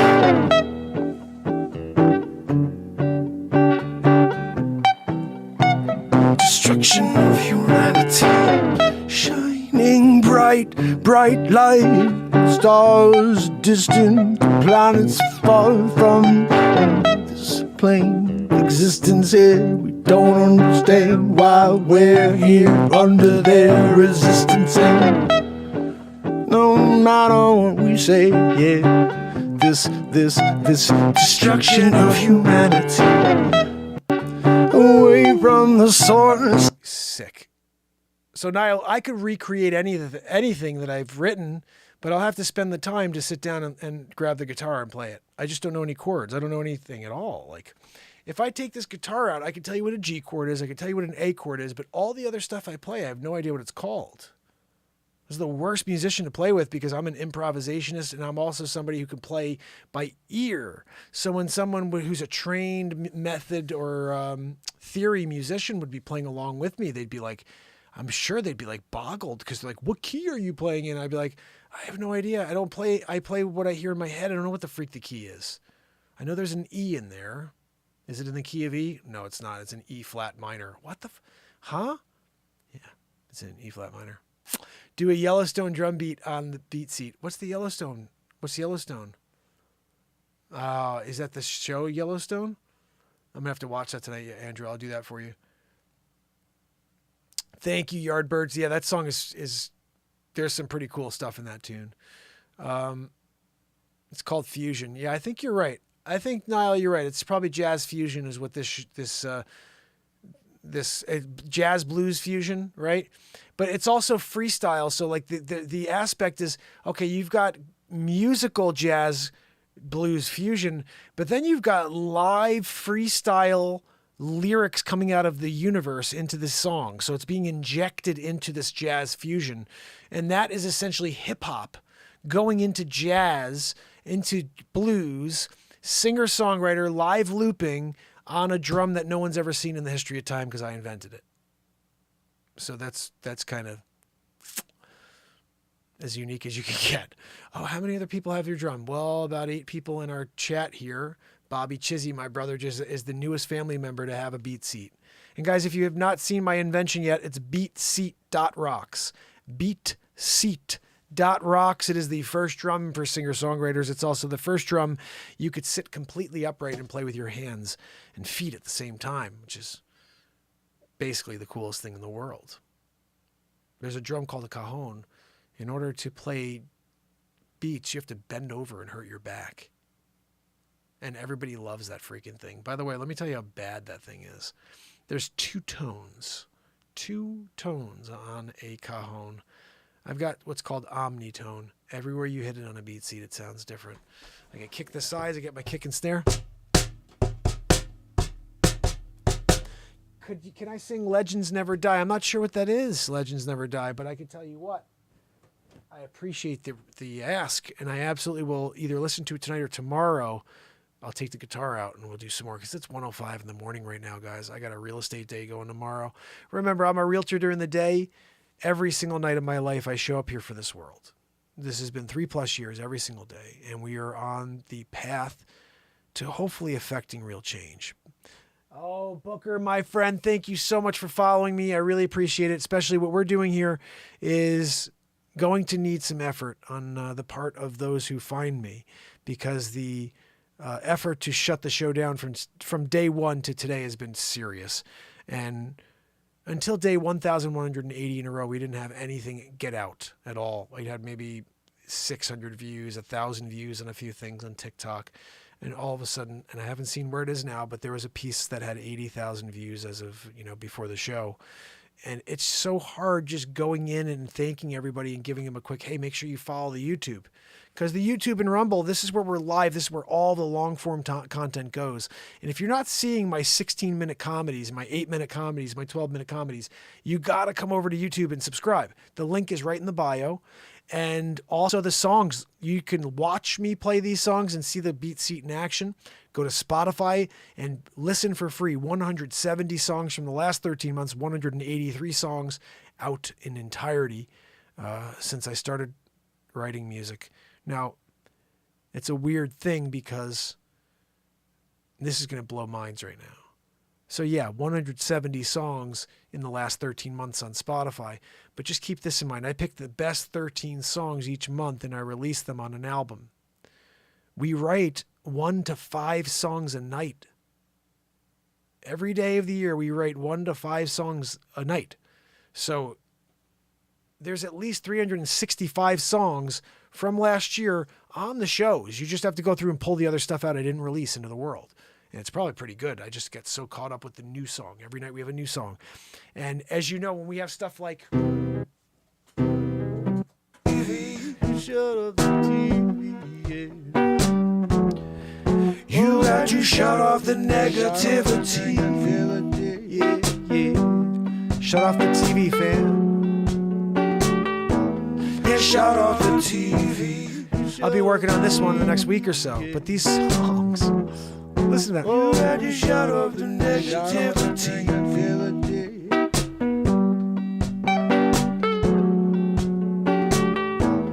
Shut off the TV. Look at that. You see this? Andrew Golden, our family member who not only is a subscribed to the show, he also donates to the show. So YouTube should be able to say that there's a connection. This guy likes the show. Jeff has been telling me you're live. I don't get notifications anymore. Andrew Golden. I don't get notifications anymore. Andrew, please Telegram it. Have you not subscribed to Telegram yet, brother? Hold on. I'm giving you guys the Telegram because that is where somebody is going to notify you whenever there's any piece of content being delivered. I do that now because if I can't do it, someone's going to do it. But I'll put a piece of, like a short out, and I immediately drop it in the Telegram. And that gives us an opportunity to get some views right away. And that's the hope, is that, we only have 47 members on Telegram. So do me a favor and join us over there, because it's the only way you're going to get every notification is on Telegram. That's the link. And guys, I don't know how you can find that on TikTok. Oh, you know how you can find that? Go to my link in my link tree in the bio. The link tree is going to be able to bring you right to all of my connections. Although I don't even know if that's on TikTok anymore. Go to YouTube. YouTube it, subscribe. That's where the show's live every day forever. And remember, fam and friends, this is one of my songs too. This is on Spotify from last year and iTunes. You got to go away, go away right now. Oh, you got to go away, you got to go away. It's actually a ghost song I wrote about a ghost haunting me. It was really cool. Fam and friends, remember, tomorrow we do it all over again for day 1,185 in a row. And don't forget, that's my friend Booker, you rock. Don't forget that tomorrow I will be dropping content all day long on TikTok, all day long on YouTube, just like we've been doing for 3+ years every single day. But tomorrow night, you are going to tell 5 more people to come join us. And we're going to get a couple thousand people out here within the next couple weeks, guys. I know you've been so used to seeing 10, 13, 20 people. No, we're going up to thousands. Not thousand, thousands. So let's will it to be. I'll be here. I'll show up. Just keep sharing the content. You see something that inspires you, share it. You see a piece of music that you enjoy, share it. Let people get in here with us, okay? Oh, absolutely, Booker. I will be live. I will absolutely be live tomorrow, like every other day. Where's the hot real estate? Tune in tomorrow, my friends, and I'll make sure I'll find out for you. There's hot real estate everywhere, to be honest. Open for business every night. That's right. Yardbirds knows what's up. Oh, my goodness. You rock, Andrew. So, fam and friends, Andrew Golden, Kill It and Grill It. If you guys have not seen Kill It and Grill It's bit, he has his own comedy bit on my YouTube channel. It is freaking hilarious. Oh, goodness. Niall Parkinson, Yardbirds. And again, Andrew, thank you for your donation tonight, my friend. Really appreciate it. Really, really, thank you. Yes, by the way, guys, just so you know, Tommy, if you have not followed the lifeboat, you need to follow the lifeboat, especially. It's the same message. Tommy is... he's got the lifeboat. If you haven't checked it out yet, make sure you go over there. I'll see if I can put a link actually somewhere so you guys can get it, or maybe Niall can pop it up here. And it's basically, if you've gone through any struggles with substance abuse, whether it's an opioid, whether it's alcohol, or it's another drug, this is a platform for you. It's no judgment, an opportunity to go and to feel other supportive voices and to hear a few people that have been through it and to just help you get through the day to day. So make sure you give a subscribe to my brother Tommy and Mark Wages as well. If you are into the sun or you want to get your sun updates of what's going on solar, also if there's space weather, Wages covers it all. And last but not least, EMA, Emergency Management Associates, my brother Ron Tyler. Make sure you give him a sub as well. We're here trying to effect a positive change. Each and every one of those people I just mentioned. Also, Marfugal TV. My brother Adam, he's shared the show sometimes in this show. I really appreciate that. Look, we're here to support each other. Christine Seidman, make sure you give her a sub. Let's effect some real change, guys, and let's support each other more. So, until tomorrow. It's Mark Pyers. And it's Renaissance, man. I love you guys. I'll see you tomorrow. You got to go away. Yeah. Till tomorrow, fam. Till tomorrow.